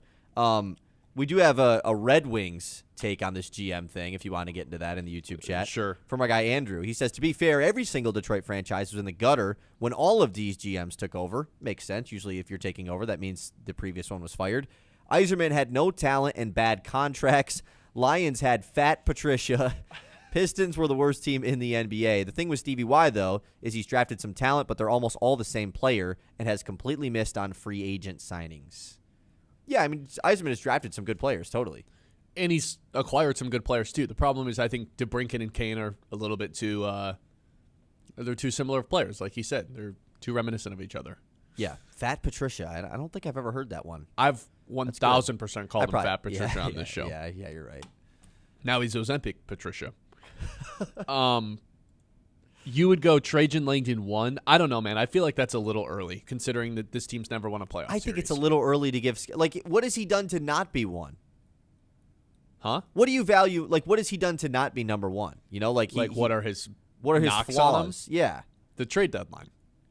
You The said he last made 2 the years. best trade of the year. Oh, you're talking about Trajan Langdon. I Yes, thought you were talking yes. about Scott Harris. No, I'm talking about Langdon. Like, what has he done to not be number one? He just kind of by default that's is not the number way you one, can right? frame this question. Well, that's what I'm saying. You What don't do just start at one and then the flaws bring you Well, down. what do you value more? What do you value more? Making Signature moves, playoff not wins? having any bad moves because those other guys do. I think I certainly, value- or having the big moves. No, realistically, I think I value the big moves more than I value not screwing anything up. But is it Langdon's fault? He's been here 2 years, and just what are the big moves that he could have done? There really isn't any. They're the 1 seed. They've won I know, 40 I more know. games than they did 2 years ago. I think I just value being able to point to a couple things that, like, well, here's what I've done, X, Y, Z, A, B, C, rather than Trajan, where it's just like, I haven't done a whole lot, but, man, the Pistons have looked good since I've showed up. He It's hasn't like, had yes, to you do have. anything. I Yeah, like- I know. But until he has But that signature yeah. moment, I just don't think I can put him above Brad Holmes or Scott Harris for that I matter. know this doesn't count because it's not Kevin McGonigle. It's not drafting Jameer Gibbs. It's not whatever you want to call it. Him acquiring the right veterans that he had to both of the last 2 seasons to bring the Pistons' young core out of the dump. Beasley, Duncan, Tim Beasley, Hardaway. Duncan, Hardaway, Tobias Harris. Like, I know a Yeah. lot of people have whatever they want to say about Tobias. Like, clearly it has worked. Now, these guys aren't the superstars of the team, whereas the other guy, Brad Holmes and Scott Harris have acquired and drafted the current superstars of the team.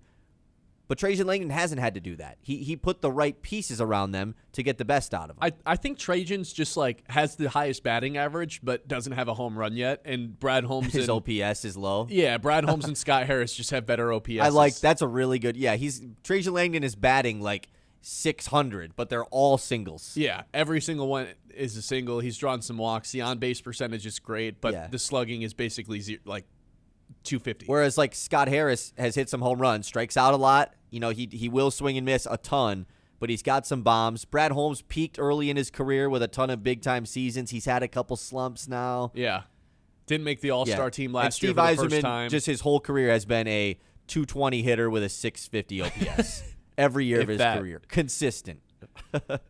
That's a real. I think we just perfectly summed up the entire argument.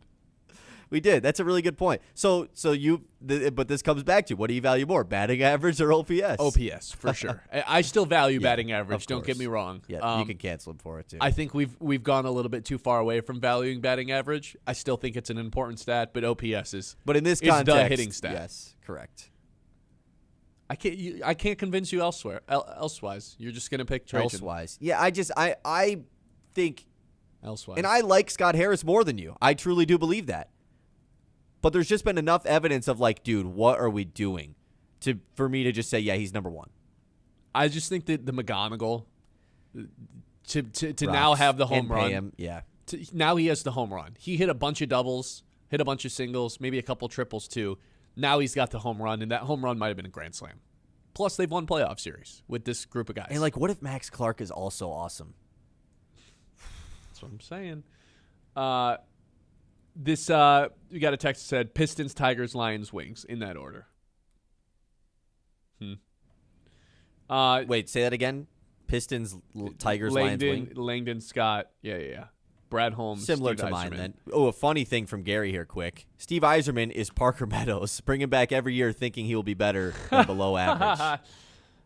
Yeah, it's tough with good. Meadows on the IL. Gordy says 3 clowns other than Trajan Langdon. I don't know about that. Ooh. That seems a little too far.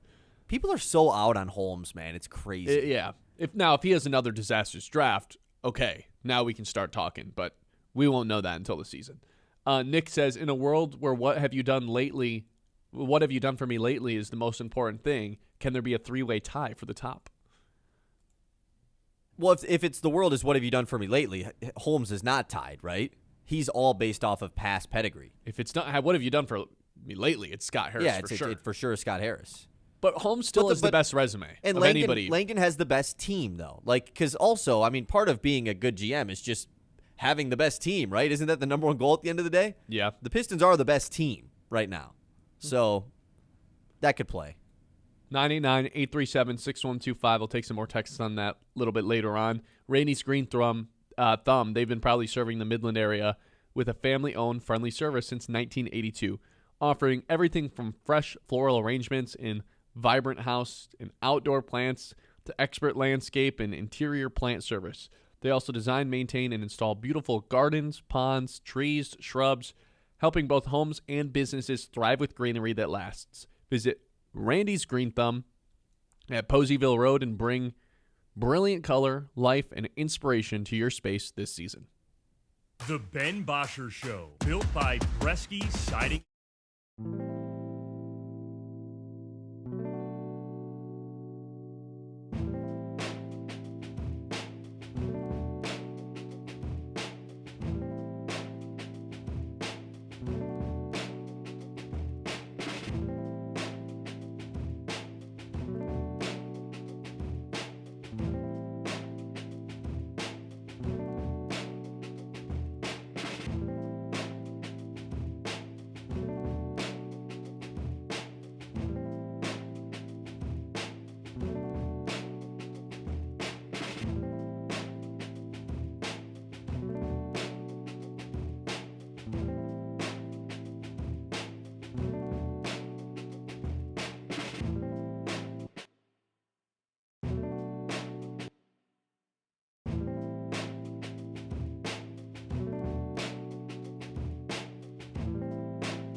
by Bresky Siding and Building Repair on 100.9 The Myth.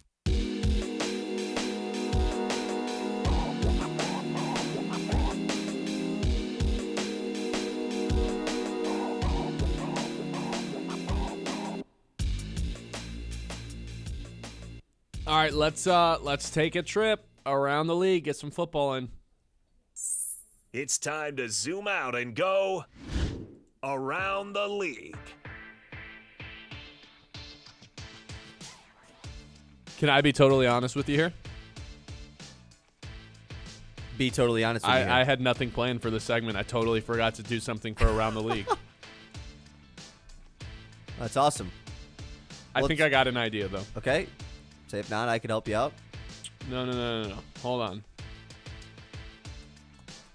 I'm cooking. It's good radio here, people. It really is. It's honesty. It is. It is. We are 100% transparent with the audience. Too much Kevin McGonigle stuff going on, you know? Like, who cares about football? Okay, I think I got it. Wait. Pause. Yep, one sec. It's not the right link.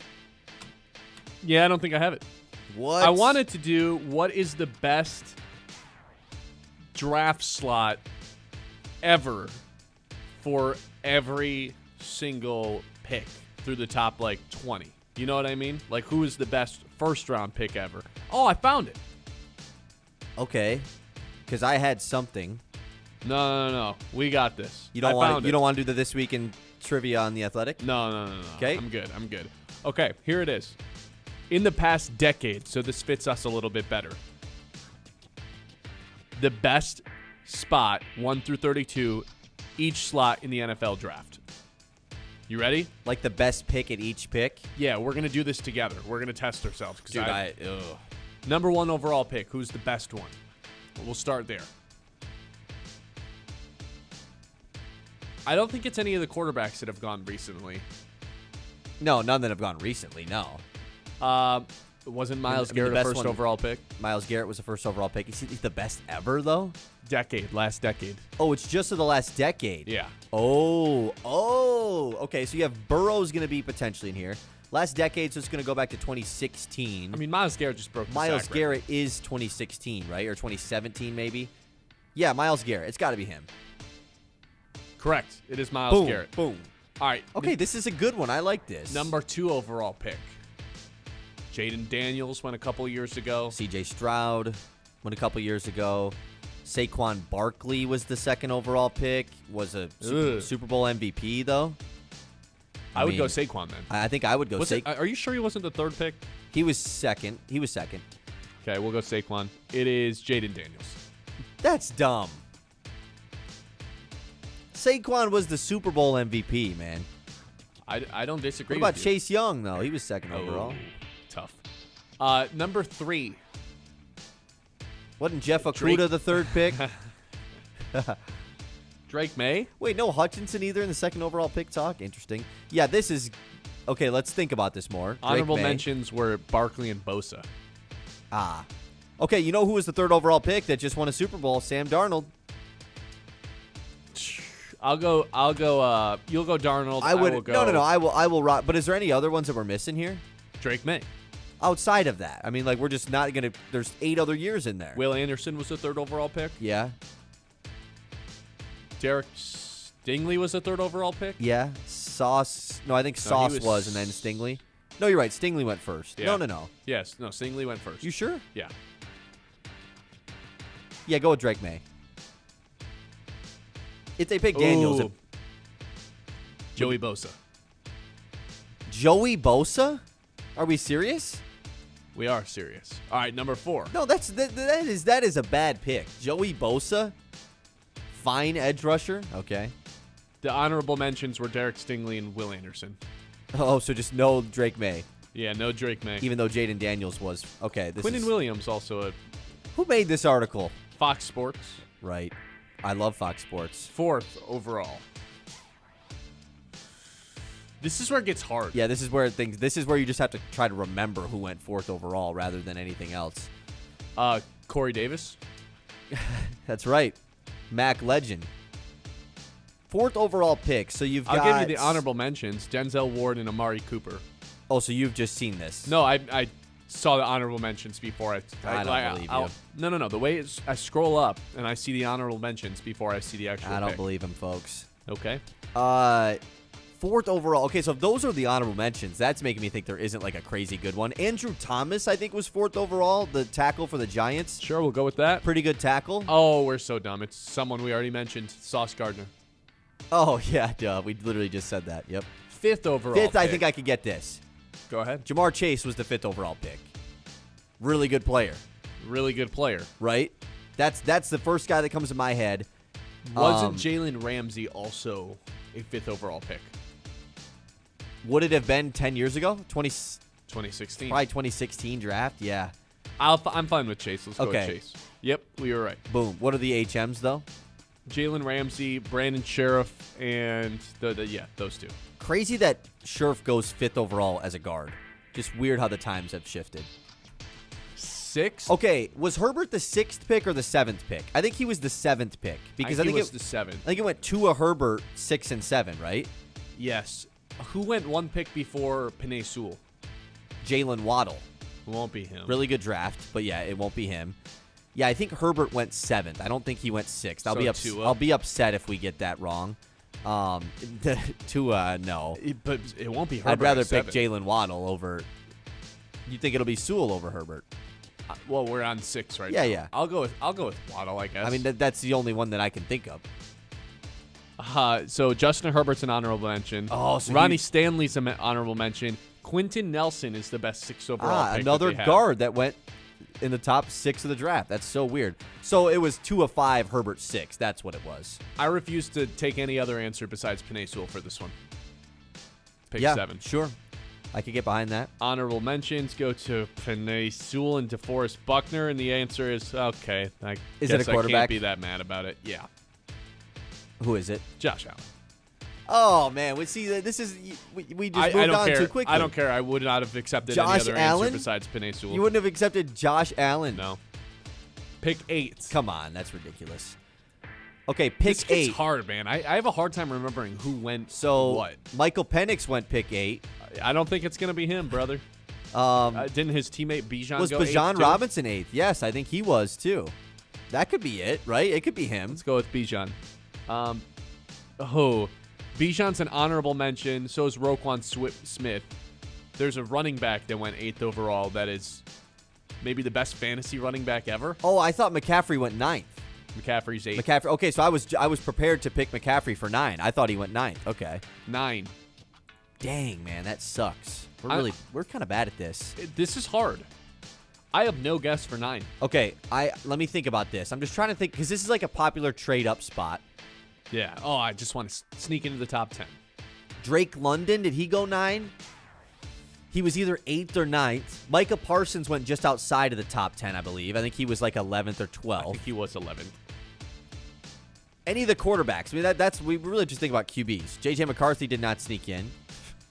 Just wanted to throw his name in there, honestly. Drake London's my only guess, and I don't even know if he was 9th. Let's go with that. It's Pat Surtain. Oh, man, we got to know this. All right, okay, let's pick go 10 one we more. should get. Let's Pick go 10 one we should more. get. Sure, man. I'm bad at this. You can't think of who pick 10 would be? I could be tripping here.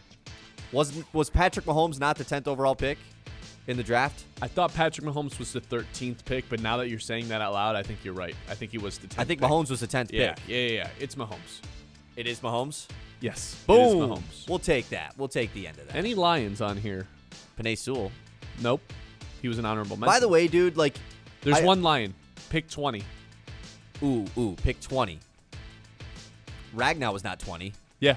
Oh, it is Ragnar? Okay. It is Frank. Nice. Frank the Tank. This, good thing we went with yours instead of mine because I like that list. Also, I cannot get this sports trivia article to open up. Remember last week I had issues with it? You don't get the I'm technology. just what? You don't get the technology. I thought you were the guy that didn't understand technology. That's you now. You just took that throne from me. Thank you very much. Okay. All right, 989-837-6125. One specific player taking shots at the Pistons. I'll tell you who that is when we come back. This is the Ben Bosscher Show, and we are live here on 100.9 The Mitt. You know, this weekend, when you're watching the Pistons, when you're watching WrestleMania, nothing's going to go better than game day than a Yingling. Whether you're locked in for kickoff, tip-off, or the final inning, it's got that crisp, smooth taste that just hits perfectly. Kind of like when your team is firing on all cylinders. It's one of those simple game day staples. You've got your crew, the TV's up loud, and something cold is in your hand, which means you're all set. Another round of Yinling, and now it feels like game day. The Ben Bosscher Show, built by Bresky Siding and Building.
by Bresky Siding and Building Repair on 100.9 The Mid.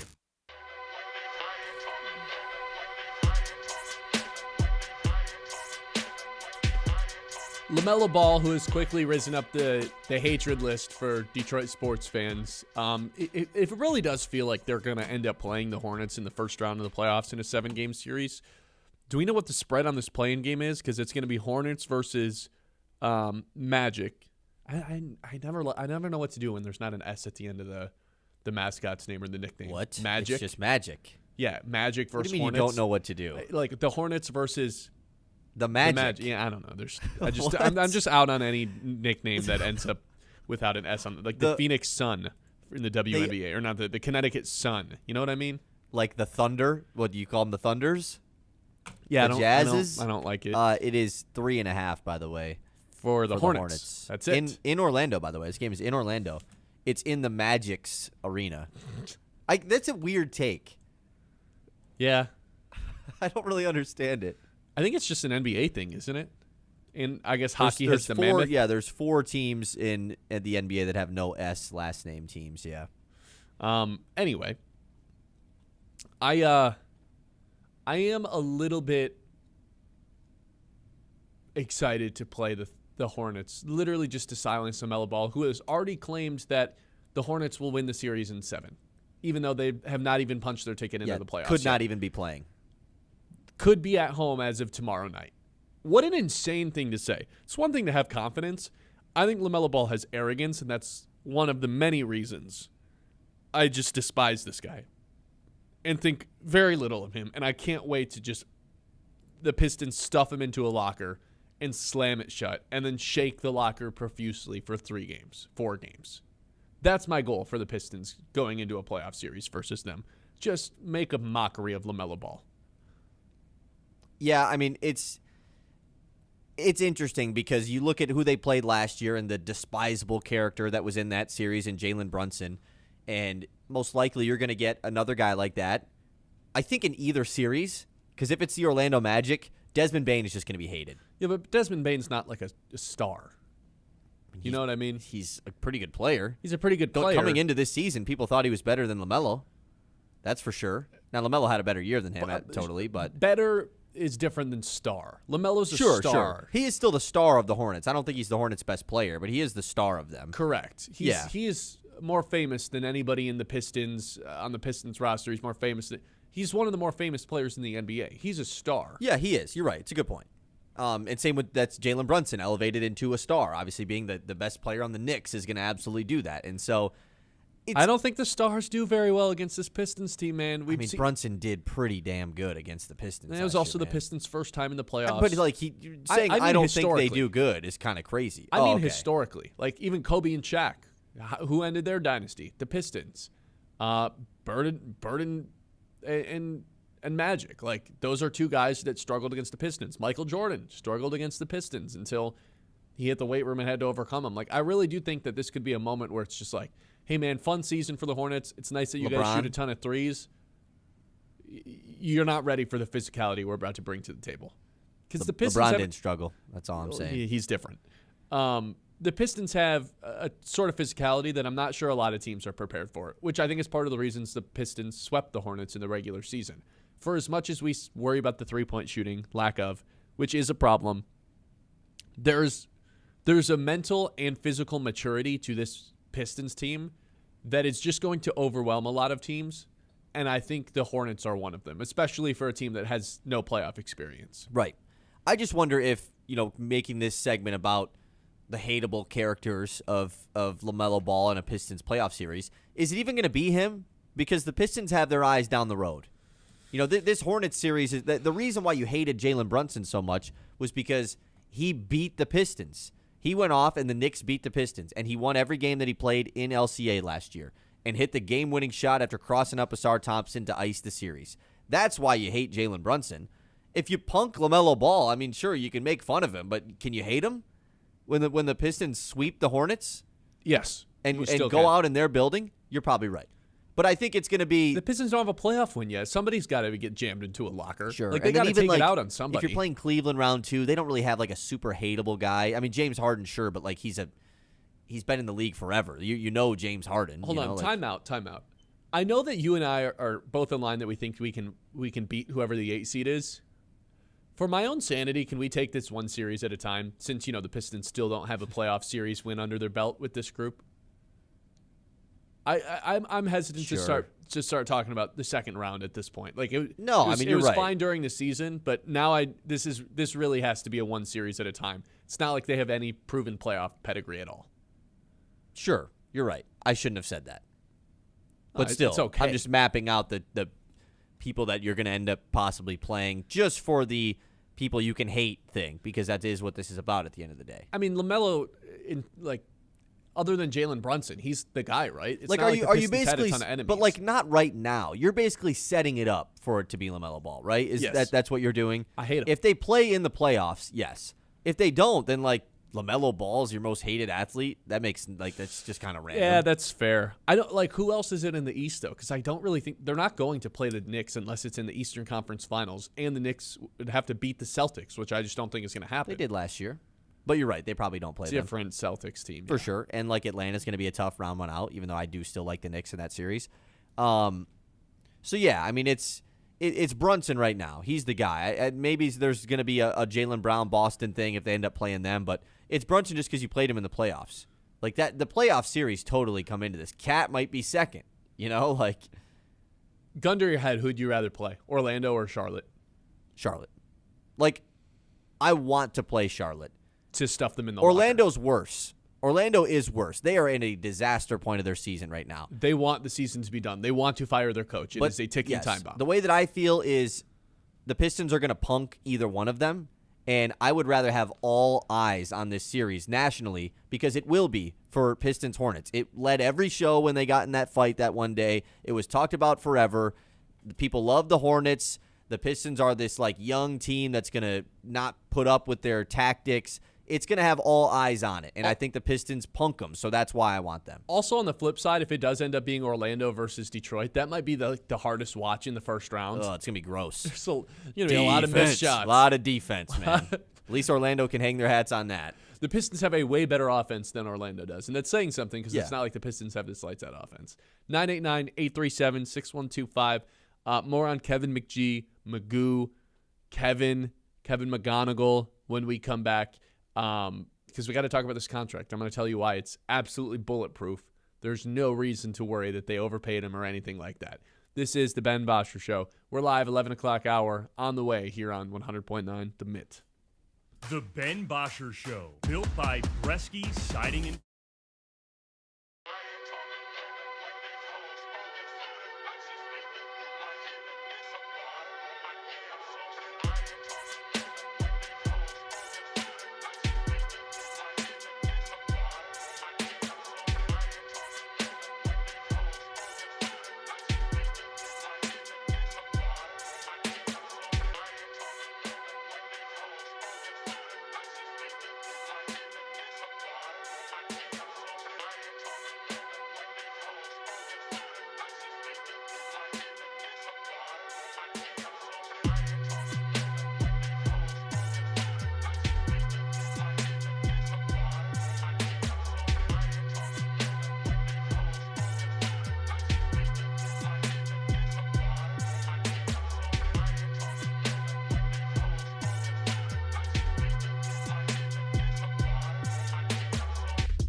WLUN, Pinconning, Bay City, Saginaw, Midland.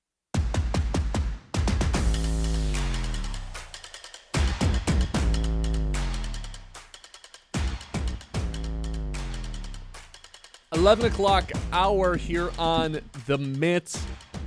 We led the show talking to Kevin McGonigle because he is now a paid man, $150 million.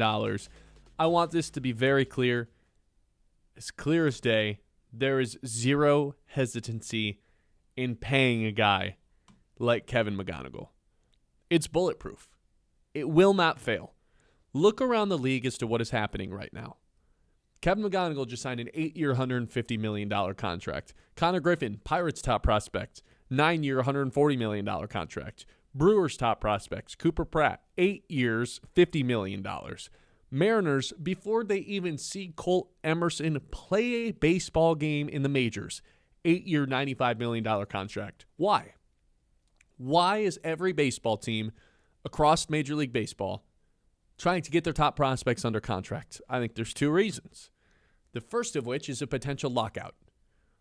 You want to get your contracts done before whatever's going to happen this offseason happens this offseason.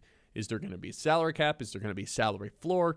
Are they going to grandfather in the contracts? Who knows? Hard to tell. Unpredictable. Get your contracts done as soon as possible with your best guys. Number two, this is how you counter what the Dodgers and the Yankees and the Mets are doing, where they just overwhelm you, your free agents, with money. Not everybody can be the Dodgers. Not everyone's in this market where they just a cheat code, an infinite money glitch with what they've got going on with Japan and California, LA, big time market. They're never going to run out of money. They can just afford to continue to pay their stars. How do you counter that? Don't let them hit free agency. Kevin McGonigle, he'll be a free agent when he's 30. We got 8 years, 9 years until you actually have to worry about that. That's how you counter it. Don't let them even crawl into arbitration. Lock them up, commit to them, they'll commit to you, and then when that contract actually does come to an end, or even before, you can try to get that extension done. Look at the McGonigle contract in the last 5 years. There's a club option in each of those years. That makes it pretty easy to just renegotiate a contract. Hey, we don't want to give ourselves the option to... If you're Kevin McGonigle, you don't want club options at the end. You just want to be locked up. All right, we'll get rid of the club options. You sign this extension for us right now. Sounds good to me. Here's the thing, guys. I've seen a couple people just worried about Kevin McGonigle. Oh, did they overpay him? It's only been 17 games.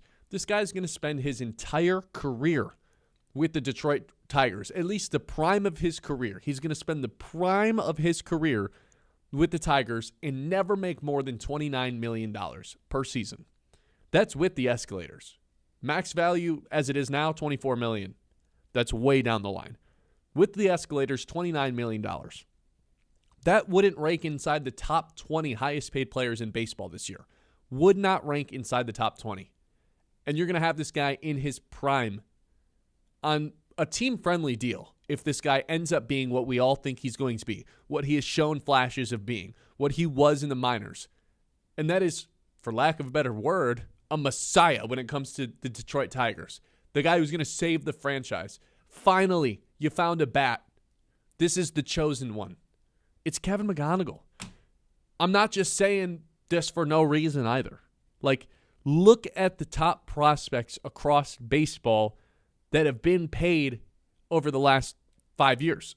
Julio Rodriguez, 12-year contract when he was 21, 4 months after he debuted.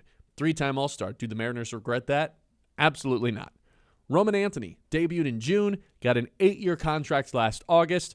Best player on Team USA in the World Baseball Classic. Does Boston regret that? Absolutely not. They think he's a superstar. Corbin Carroll turned the clock back a few years. Got an extension in the offseason after he debuted in August for 9 years, and now he's got 2 top 6 MVP finishes in the National League. Every single one of those teams, they're happy they got those deals done. There is no regret. They're happy they got them done, and they did it because they 110%, no hesitation, no if, maybe, 110% confidence that these guys were going to be stars. That is how the Tigers and any baseball expert, any scout feels about Kevin McGonigle. Look at the way he has hit the ground running in the majors. Controls the zone. It's everything Scott Harris has preached about. He controls the zone. There's not a lot of swing and miss. He doesn't chase pitches. He's got a great eye. And he hits both lefties and righties, which is a rarity on a Tigers team led by A.J. Hinch. He's walked more than he has struck out at every level since being drafted. That's unheard of. That doesn't happen anymore. This is an era in baseball where everybody's trying to hit bombs. Everyone wants their OPS to be high. If you're not walking, you're supposed to be hitting doubles. Kevin McGonigle has an over 300 average and an over 900 OPS as it is. Are those numbers going to cool off? Yeah, maybe at some point. Or they just don't. We're committed to Kevin McGonigle. I say we like I'm a part of the organization, but I am part of the collective that agrees that this is the right decision to make because off the field, he's everything you want in a franchise bat. Here's Kevin McGonigle on signing the contract with Detroit and wanting to be here his entire career. Since I've been drafted by the Tigers, the way I am, I'm loyal, and I want to stick at one spot and help a team out to win a World Series at any year, the time I'm there. So, we agreed to, both fair for both of us, and I know that it's the right move, and I'm looking forward to, just go out every year and giving it all I got.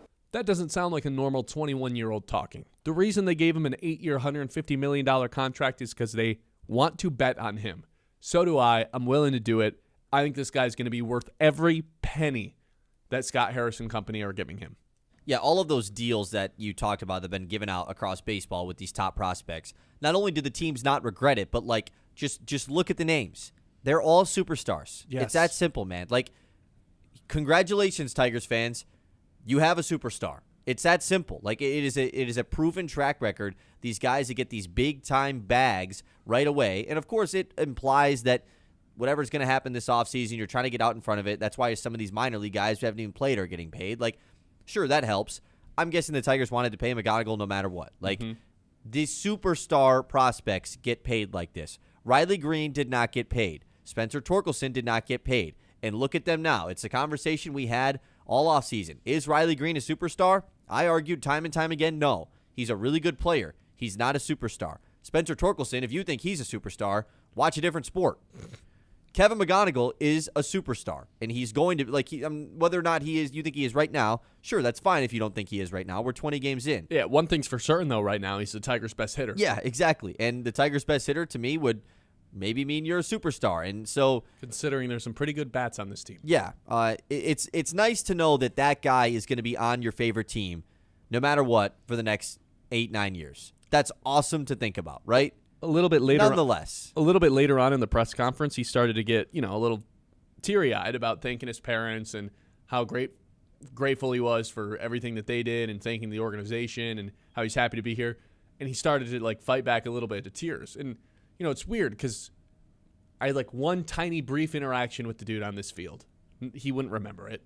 I really he really got introduced to our, if you're really tapped into the Tigers, you really started to hear about him last year. It was 2 years ago he got drafted, but last year is when he started to make a point of, I might be the best prospect in baseball. I might be better than Max Clark. So it's been less than a calendar year of him being a household name for Tigers fans. Yeah. And he's only been on the Tigers for 17 days. Yet in that moment I see it and I'm just oh my God, we got a guy. Yeah, that's raw emotion. This is our guy. This is the guy will defend forever. And if criticism needs to come, it'll come. But look at the way we talk about Riley Green, how much we pick him apart. Spencer Torkelson too. McGonigle is going to be the guy that we all I don't know if there is an equivalent to this in the other sports in Detroit. Cade's probably the closest thing we have to this, right? Larkin, but now you're even seeing some of that get pushed back because the Red Wings aren't winning. But I think Larkin, for his age, was in this group too. It's hard to find guys like this. This is the homegrown talent. This is the franchise bat. This is the guy who's not going anywhere. And now for the first time since Miguel Cabrera, who wasn't a homegrown talent, you've got a superstar in your lineup every single day. Tigers have been good the last few years. They've lacked this. This is different. Yeah, congrats. It's an awesome feeling, knowing that you actually have that guy. And maybe there's another one waiting. And if there's not, guess what? You still have the one. And that's what's most exciting. You're going to have one of the best pitchers in baseball that you home grew here in Detroit in Tarek Skubal, and now you have a bat and an offensive player, and Kevin McGonigle makes it cool. Did you see what else happened, by the way, in that McGonigle press conference? You talking about the Tarek Skubal clip? I am talking about the Tarek Skubal clip. Play the audio. There's a upcoming road trip in Boston. Oh, here we go. Games Saturday and Sunday. I was just wondering if you planned on taking the boys out to dinner. Has that crossed your mind yet, or? It definitely has, and I'm sure I can take care of it. Okay, so he got a $14 million signing bonus, right? What is that dinner looking like? I was just about to ask. 26 dudes. 26 dudes. If we're gonna, are we counting the High-end coaching restaurant. staff? Sure, let's call it 30. Actually, no, I don't think you're taking out your coaches. That's but weird. Let's say everybody's there. Let's say all 26. I'm getting out the calculator here because my immediate thought was like, is he dropping like $30,000? It's not crazy. Like even him that just got the $14 million deal is going to look at this bill and be like, oh my God, this is insane. Anybody would look at that and say that. Okay, let's say $30,000 is ridiculous. Now that I'm thinking about it, that's a ridiculous number. There's no way 1,000 guys per person. No, you're probably right. No, I would say a that's couple ridiculous. hundred per person. Right, though. gotta be with The like high-end steak, super high-end steaks and wines, desserts and drinks and everything. Although no off day at any point. I don't know about I mean, even if you're going 500 per guy, that's $13,000. That feels low. For all, because you ever see some of these bills that these guys be running up at? Oh, they splurge. I mean, they go crazy. Especially what's anyone like? What do you think Riley Green? Riley Green's like, I'm buying the most expensive thing on the menu. Give me that. I want 2 of them. I want one for home at the hotel later. Yeah. Oh, he's probably so mad. What? Wait. So what did you say? 500 If it's a person? 500 per guy, it's $13,000. I think it's safe to round up to 20. I think it's safe to just say $20,000. $20,000. When are they getting dinner? It'd have to be Sunday night. They have a Friday night game. But they have a Saturday play afternoon Monday morning game. though. I know, like actually morning. Yeah. I don't think they. I think that. I guess Saturday night. Yeah, it'd have to be Saturday night. Yeah. But then they play Sunday at 1:30. When do they play Saturday though? During the day? 4:30 or 4:10. I mean, that's it's probably still Saturday night. Yeah. Or it's Friday night after the game, a late night dinner. But you Kevin reserve McGonigle, somewhere. he's 21 years old and just got $14 million in his pocket, so I think he'll be a little bit fine. I mean, what are you doing at 21 with $14 million? I can tell you what Max Clark's doing. More chains, More baby. chains. The 14th How many chain. chains can I wear at one time? I don't know, man. I can't even comprehend what I would do if I just got $14 million dropped into my bank account. I have no idea. We were doing this hypothetical over the weekend. It was a road trip. Me, you, and Los were doing, would you rather have free food for the rest of your life? You never have to pay for a single item of food, or free travel, gas and planes, which basically implies you can have a private jet. I think I'd go private jet. You can have a private jet, or just every time you go to get gas, it's paid for. That's how I kind of interpreted it. You just get a private jet? Yeah, I guess you'd have to purchase it. I think just everything. Traveling is free no matter what. Yeah. Maybe you don't get a private jet, but yeah, if you get a private jet, then that's the answer. But I still think travel's the answer because you could just go anywhere. I mean, like the worst part about going on vacation is paying for a flight. Everyone knows that. Yeah, I think that's the answer. And gas, but also food is probably the thing you spend money the most on. Yeah, like you eat food every day. You don't travel. I guess you do travel every day. If you drive to work and stuff, that's a tough one, man. I think you'd have to maximize and go on as many vacations. Yeah. I think it's just travel. Yeah, see the world. Yeah. But if you had 14 mil, do both. I will say if I ever did become stupid rich, private chef is for sure one of the first things I'm buying. I don't like cooking, but I like nice food, so that's right. Problematic in my life. Anyway. Gotta get you cooking, man. 989-837-6125. This is the Ben Bosscher Show. We're live here on 100.9 The Mitt. 11 o'clock hour, as always, is brought to you by Yiter Insurance. Life happens fast, and at Yiter Insurance Group, they're here to make sure you're covered every step of the way. Locally owned and trusted in Midland for decades, they treat you like family, not just another policy number. From home and auto to business and life insurance, Yiter is the right coverage for every stage of life. Their team makes insurance simple with expert advice and real people you can actually talk to. That's Yiter Insurance Group. We'll be there when you need us since 1940. The Ben Bosscher Show, built by Bresky Siding.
By Bresky Siding and Building Repair on 100.9 The Mid.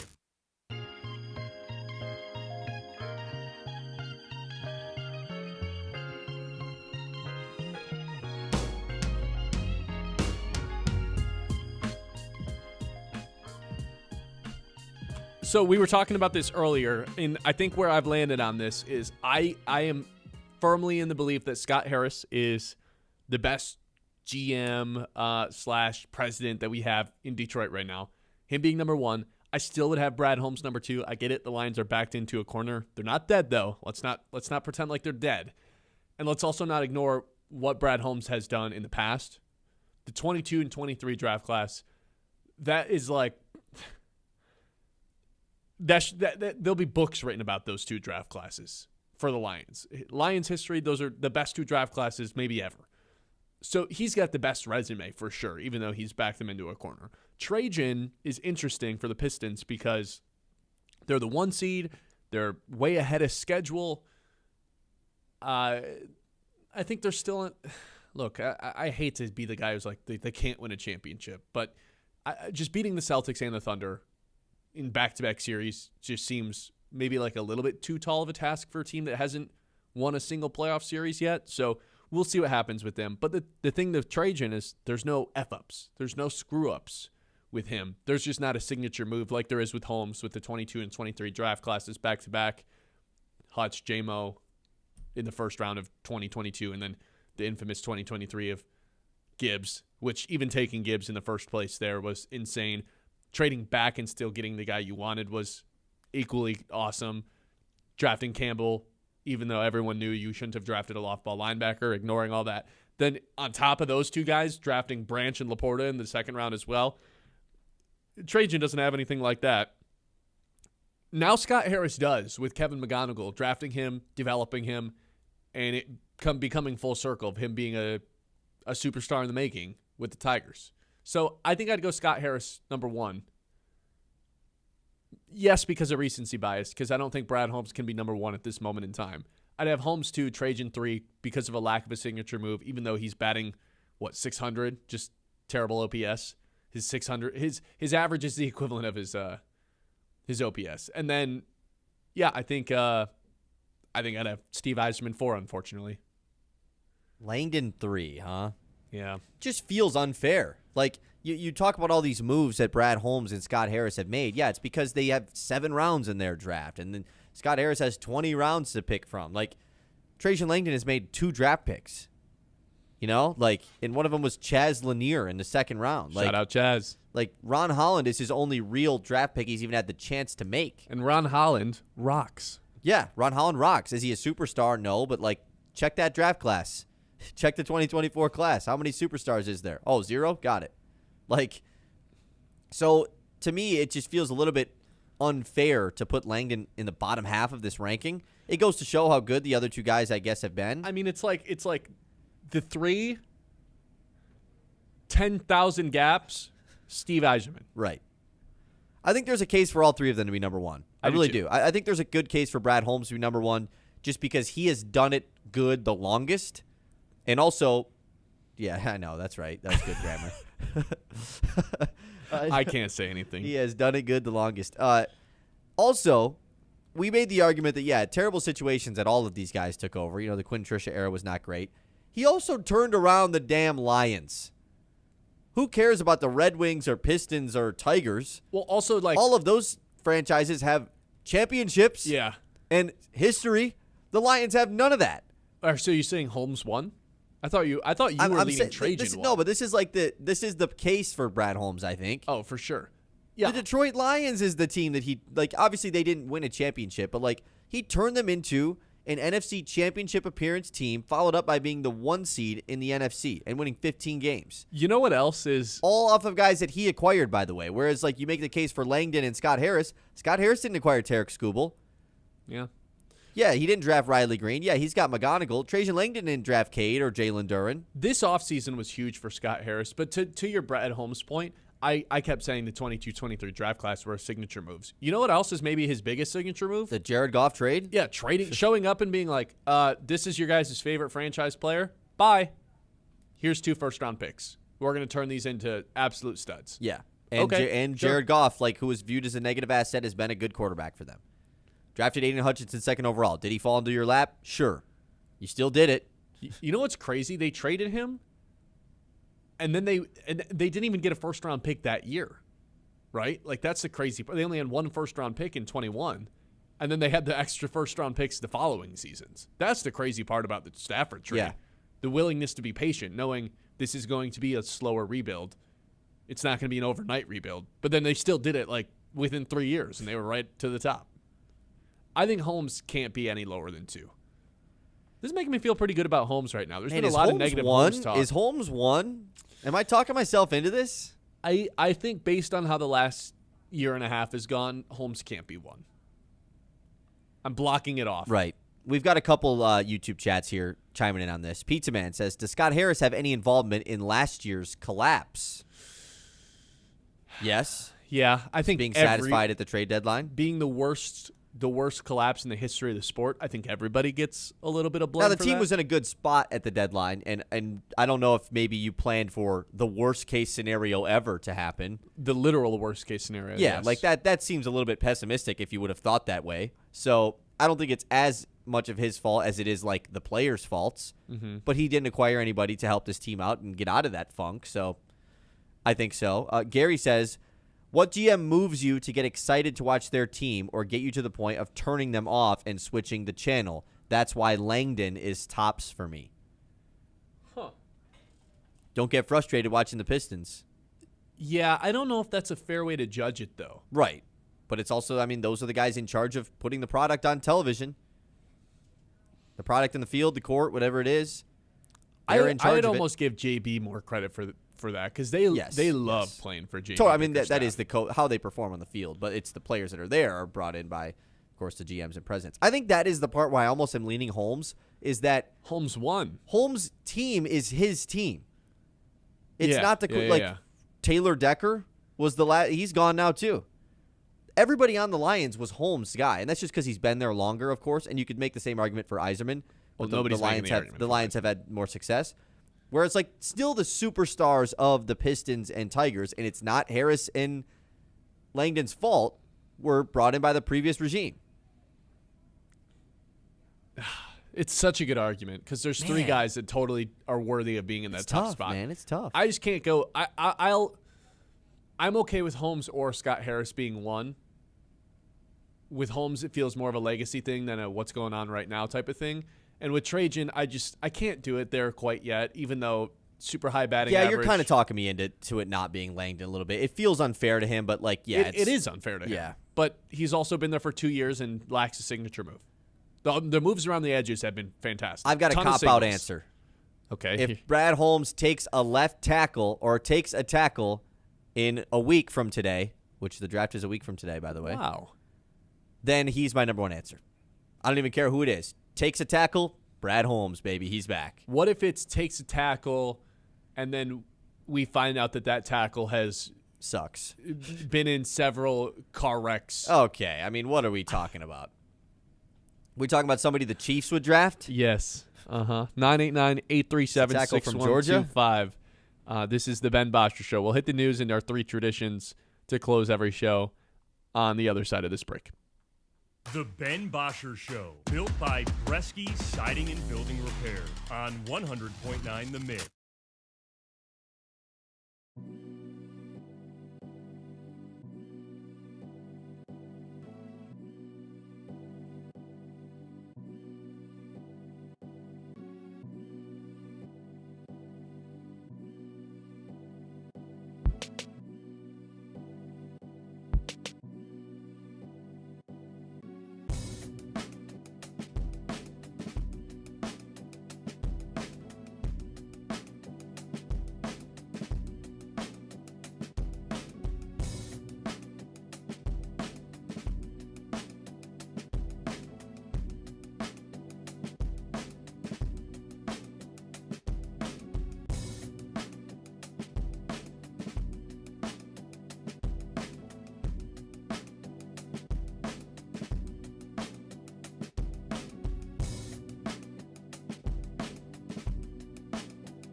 Siding and Building Repair on 100.9 The Mid.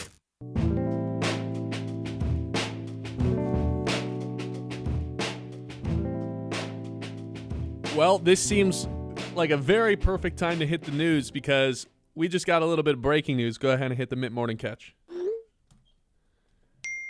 The Mitt's Morning Catch. And what's up with the 11:30 breaking news I this love week, it. Ben? Usually it happens after the show and we get upset about it. We have gotten it twice so far, and we get breaking news today, and this is some really good news. It's probably not as important news as the McGonigle stuff yesterday, but boy, is this fun.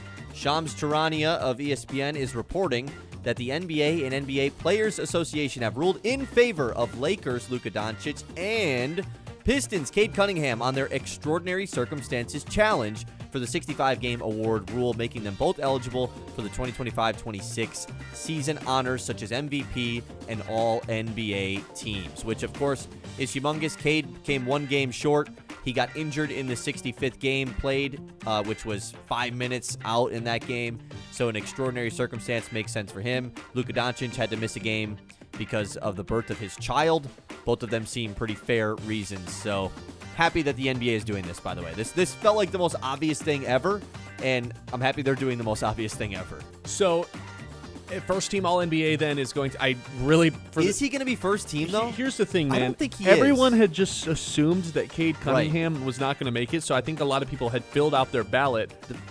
But if Cade's eligible, he 1,000,000,000% deserves to be a first-team All-NBA guy. It should be Cade, Luka, SGA, Wemby, and Jokic. That, there's not really a dispute. There's no one else that even deserves an argument other than Jaylen Brown. Jaylen Brown is the guy.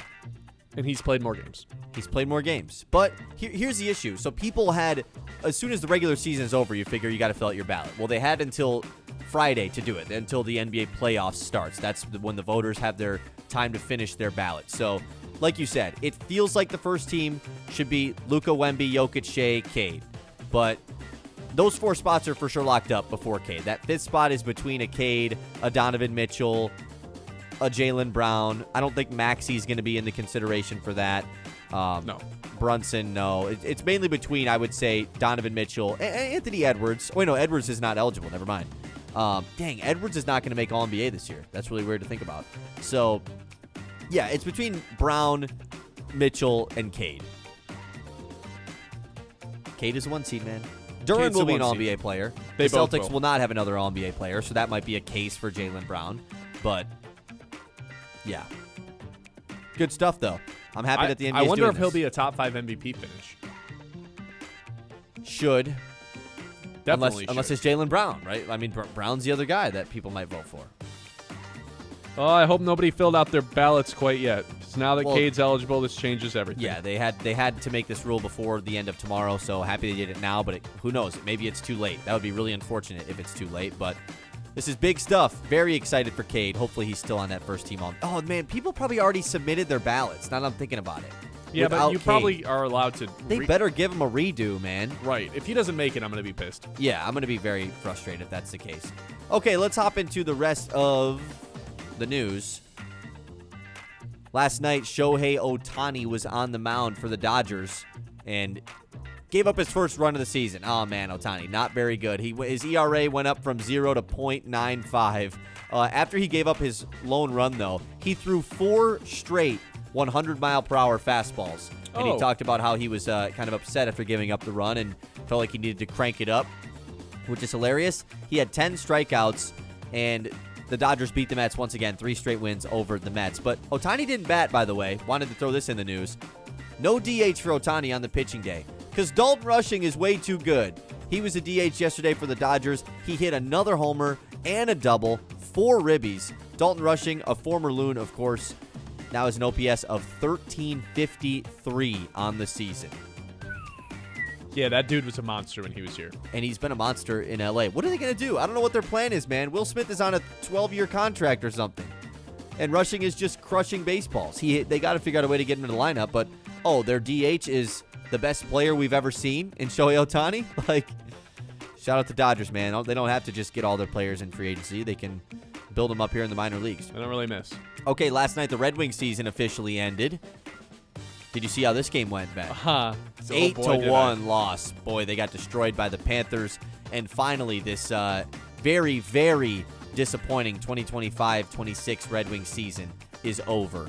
That was about the saddest way they can possibly go out. They lose 6 of their last 7 games with a negative 11 goal differential in those 7 contests. Just pathetic way to go out. Very pathetic way to go out. It's I'm happy it's over at least. Also, you know what I did yesterday? Canceled my FanDuel Sports Network. I'm doing that right now. That's a great idea. Yeah, I forgot about it. I was like, oh, the Pistons are over. And it's like, oh, shoot, I got to cancel that because I didn't care to watch the Red Wings last night. So I did get over that. But I also realized that I had paid for the season pass. So did I. So, I mean, I'm not really, like, saving money. But I'm by canceling, you're getting rid of the auto renewal. So at least you have that going for you. See, that's really how they get you, the auto renewal. You know what I'm doing right now? How do I do this? How do I do this? Packages. Go to packages and then subscriptions, and then you should be able to do it there. Purchases, actually. Don't go to packages. Go to purchases. Purchases. How do I cancel? Cancel. I want to cancel. Okay, while Ben continues to cancel that, we will continue the news here. Let's look at the Covenant Healthcare and Orthopedics and Sports Medicine injury report. Not a Detroit injury that we're going to give an update to. We're going to throw John a bone here. Garrett Cole of the Yankees, he is set to make his first rehab start on Friday. Garrett Cole missed all of last year for New York. It was a main reason why their pitching staff wasn't as strong as, of course, it wanted to be. Cole's one of the best pitchers in the game. So he's going to have his first rehab start on Friday and look to return to the Stripes here pretty soon. Did you cancel it yet? No, still trying to figure this one out. Okay, he'll still figure it out. We'll still continue the news.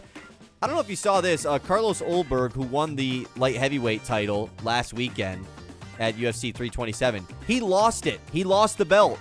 It's gone. Like lost the physical title. Yes, It doesn't know where it is. Olberg says he lost the light heavyweight title belt, celebrating his win afterwards. So you're telling me he got super effed up and just has no idea where the belt is? Probably at the bottom of a river somewhere. I don't right? know. That seems kind of odd. Or maybe someone stole it. That would probably, I feel like, be Could the you more... imagine having the real, you just like came into custody of the real UFC light heavyweight title? Is that what division you said it was? Yeah, it was the light heavyweight. That'd be nuts. The actual belt. Yes. I want to know how big those things actually are. Oh, because they're those heavy. Yeah, like, I want to, that's what you see them on TV and you're like, I don't really know, but. When I went to SummerSlam in Detroit, there was these guys called the Belt Brothers or something. They had every WWE title you could possibly think of, and not just like the plastic versions, like the real ones, legitimate, authentic. How do you even get like your hands on those? It's like $400. You can buy the replica ones. Oh, right. They're heavy, dude. They're like 20 pounds, 30 pounds that you wear around your waist. So they were wearing like 6 of them at a time. I thought they were gonna fall over. Little more update on this All-NBA thing from Shams Charania. He says Cunningham had a collapsed lung, giving him the excuse for missing the games. Anthony Edwards also filed a challenge, who fell to 61 games. He missed 4 games, but his case was denied. Tough for Anthony. This rule's going to get changed anyways. Yeah. So. Well, he doesn't have an unreasonable circumstance, right, whatever exactly. they do it. And he was 4 games short. I think if he was like 1 game short, maybe they would rule it, but. So do I delete account? Is that what it is? No. That won't work. I'll get you to it in the break. Don't worry. Okay, thanks. Yeah, no, I got you, man. Okay, last thing in the news. The RBC Heritage at Hilton Head Island in South Carolina got kicked off today. Next PGA Tour event. This is a pretty fun one. It typically follows the Masters, and it's you ride the high of the Masters, and it's gone for a while. But a lot of your top tier PGA Tour golfers are still competing in this. A lot of people expect Scottie Scheffler to dominate this tournament based off of how he finished at the Masters. He's your favorite at plus 390. I'm pretty excited for this one this weekend. Well, you got something going on tomorrow, too, or Saturday. What's going on? Wrestling? WrestleMania. Yeah, I figured you'd want to give a plug for that. Thanks, Kyle. All right, that's it for the news. All right, when we come back, we've got 3 traditions to close out every show. That's when we return. Hey, locally owned and proudly family operated, that's Ace Hardware, downtown Midland. It's your go-to spot as we gear up for spring. Stop in on East Main Street in the heart of downtown Midland. That's Ace Hardware, helping you get ready for the seasons ahead while supporting your community. The Ben Bosscher Show, built by Bresky Siding and Building Repair.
Siding and Building Repair on 100.9 The Mid.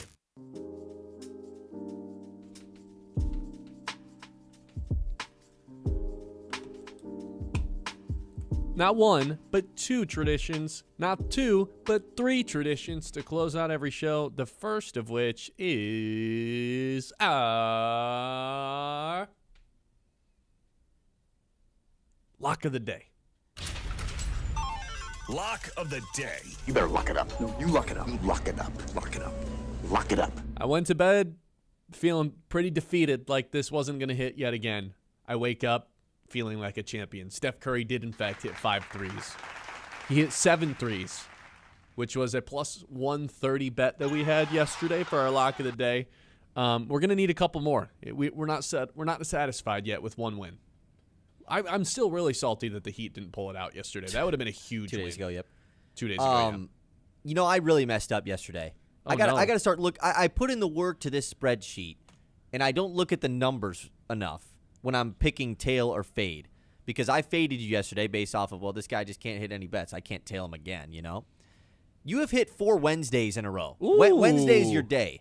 Now, it's been it's been the only day of the week that you've gotten one right over the last 4 weeks. Okay.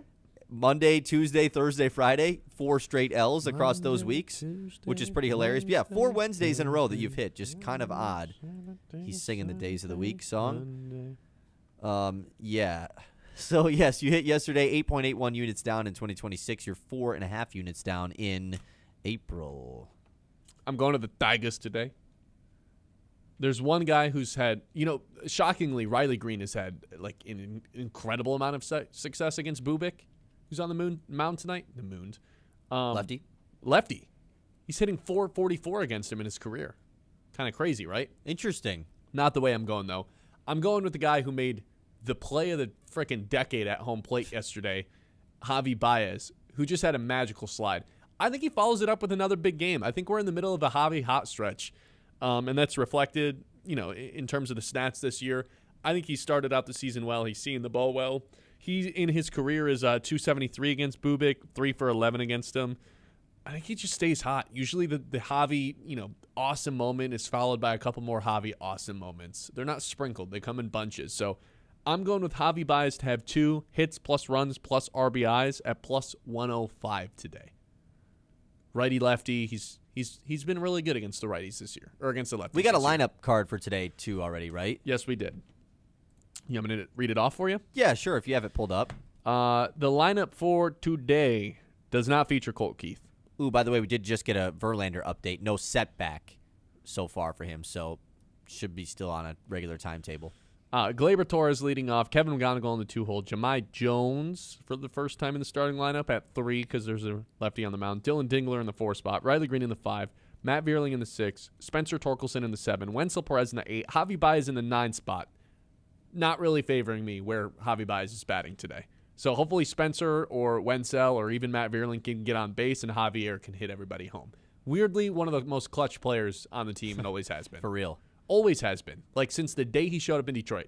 Hits astonishingly well with runners in scoring position. So if anybody gets in scoring position, 1 hit, one 2-knock RBI double, bet hits. Actually, just an RBI hit would just win this bet. Seems easy enough, right? There's a reason this is plus money. Plus 105, yeah. I'm fading. I'm fading, and I'm not even fading for the reason. I got to trust the spreadsheet. I didn't do it yesterday. I got to look at the data here. When's the last time you think you've gotten 2 days in a row right? Just take a guess. Just take a guess. I don't want to know that. But I'm making you know that. 3 weeks ago. So you remember when you went on that trip to Utah? Oh my God! It was all the way then. It was pre that trip to Utah. This was back the first day of March, first and second day of March 2nd and 3rd. Monday, Tuesday on the show was the last time you got 2 in a row correct. What are the odds That's a month and a half. This just ends up – thanks. What are the odds that this just ends up not happening? What do you mean? The game? Like it gets canceled? Yeah. Is it raining in Detroit right now? Tarps are on the field. Oh, man. Debbie Downer, man. Rain for at least 60 minutes. Light rain, though. I don't know, Jim. I don't Well, know. that sucks. Obviously, it would just be a wash. I think it'd Nothing be a would win. happen. I think it'd be a win. It wouldn't be a win because he would not have gotten 2 hits. If anything, it'd be a loss because he didn't get 2 hits, runs, or RBIs. Cloudy with warm and a couple showers and thunderstorms. Breezy this afternoon. Gusty winds and a small chance of hail. Oh. Can accompany any downpour. Oh. We'll see. We'll see what ends up happening. I think the tarps are on the field right now. As of 1 hour ago, they were on the field. That's really going to stink. I guess they could use the day off because they'll just schedule this as a doubleheader the next time they play Kansas City. So I guess it's not the end of the world because they could use a day off, man. They don't have a day off for 3 weeks. Yeah, but I don't like it as a fan sitting around and waiting. Oh, I agree. I'm with wondering you. if they're going to play. It's actually It'd be good for the players if this gets wiped today. it's the worst thing. Here's a take. Rain delays are worse for the fans watching at home than they are for the fans at the stadium. And tell me why. Because at least you're at the stadium, you're not at work, you're not doing you've committed to going there for the day. You came to the game, and the game's not happening. Okay, what are you talking about? If the game doesn't happen, that's different. If the game doesn't happen, sure, I'm with you. But a rain delay, you're at the stadium, you can drink some beers, you're having a good time. Sure. Sitting at home wondering, do I go do something? I kind of want to watch this game, but I'm going to go to the gym, and then you don't know if it's going to. That sucks. That is annoying. I guess that's fair. I think it sucks for both, though. Yeah, rain just in general, not good. Yeah, we don't need any more of that, man. You've been looking around. It's terrible out there. Okay, that is our lock of the day. Lock of the day. You better lock it up. No, you lock it up. You lock it up. Lock it up. Lock it up. It's got to be baseball, right? There's no basketball on tonight. The hockey season is done. No? Oh, no, it's not done. Just the Wings are done. Yeah, the hockey season for my purposes is done. I'm going to go with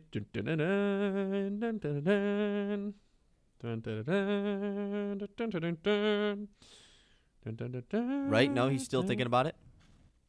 I don't know, man. Blue Jays and He doesn't Milwaukee, know, that's not man. bad, but that's a 1 o'clock game. A lot of 1 o'clock games today. It's a good getaway day on a Thursday. I'll go with the Mariners and the Padres. Why not? That seems like a good matchup. You got Walker Yeah, Buehler why and not? Castillo on the mound. 8 o'clock, 8:40. I forgot Bueller was on the Padres nowadays. You got to go see him. It's must-see TV. You're right. I got to go. To be quite frank, I got to though, get to the game. Tigers not being at night, this is my night of the week to watch a movie or watch a TV show. No Pistons either, no basketball. I thought about this last night as I was watching all the games. I was like, tomorrow night, I'm watching the new episode of The Boys. Boom, you already mapped it out. Already mapped it out. All right, that's our game of the day. Game of the day. What is Colin going to open with? I got 2 words for you. Steve Nash and Chris Paul. Must-see TV. That's game of the day. Well, yeah, I was just letting you know. I I know. wasn't letting us forget about it, that's for sure. Thank you. Never forget. I got 2 words for you. You're I winning. am on a crazy hot streak right now I in think guessing Colin's open. That's more than 2 words. Sorry, me hot streak. That's still more than 2 words. Yeah, I was doing my Charles Barkley impersonation there. 52-49. I got another point yesterday. I don't even remember what I picked. I can't remember. It was. It was about the grand scheme play-in. I nailed it. He goes, the play-in, it's great. I love the play-in. It rocks. Look at these teams. Doing that whole thing. Yeah. So it's 52-49. It is your turn to go first today, Ben. Come on, come join me in the 50 club here, man. You've been hanging out at 49 for weeks. It's got to be weird. It's got to be Steph Curry. Yeah, Steph that's Curry, mainly why I said Steph that. Curry, 37 years old. He is still a magnificent watch, one of the NBA's biggest draws. Yesterday was a respect your elders type of performance. They're dead in the water. It's been a bad Golden State season, and he has put the team on his back and got them in a position to where they can at least try to make the playoffs. He's one of the most incredible players. They have failed to build an actual contender around him. Steph Curry-centric lead. Yeah, I think you're going to be right here. Maybe he'll talk about this Luka thing, but I will say I'm going to go the opposite team in this game. I'm going to go with the Clippers, like a demise Clippers lead. Kawhi Leonard, they don't have their pick. It's going to OKC, aspiration, all this stuff. Yeah. Okay, we got 10 seconds. All right. Well, thanks, everybody, for listening. We will be back tomorrow for a Friday show. Cannot wait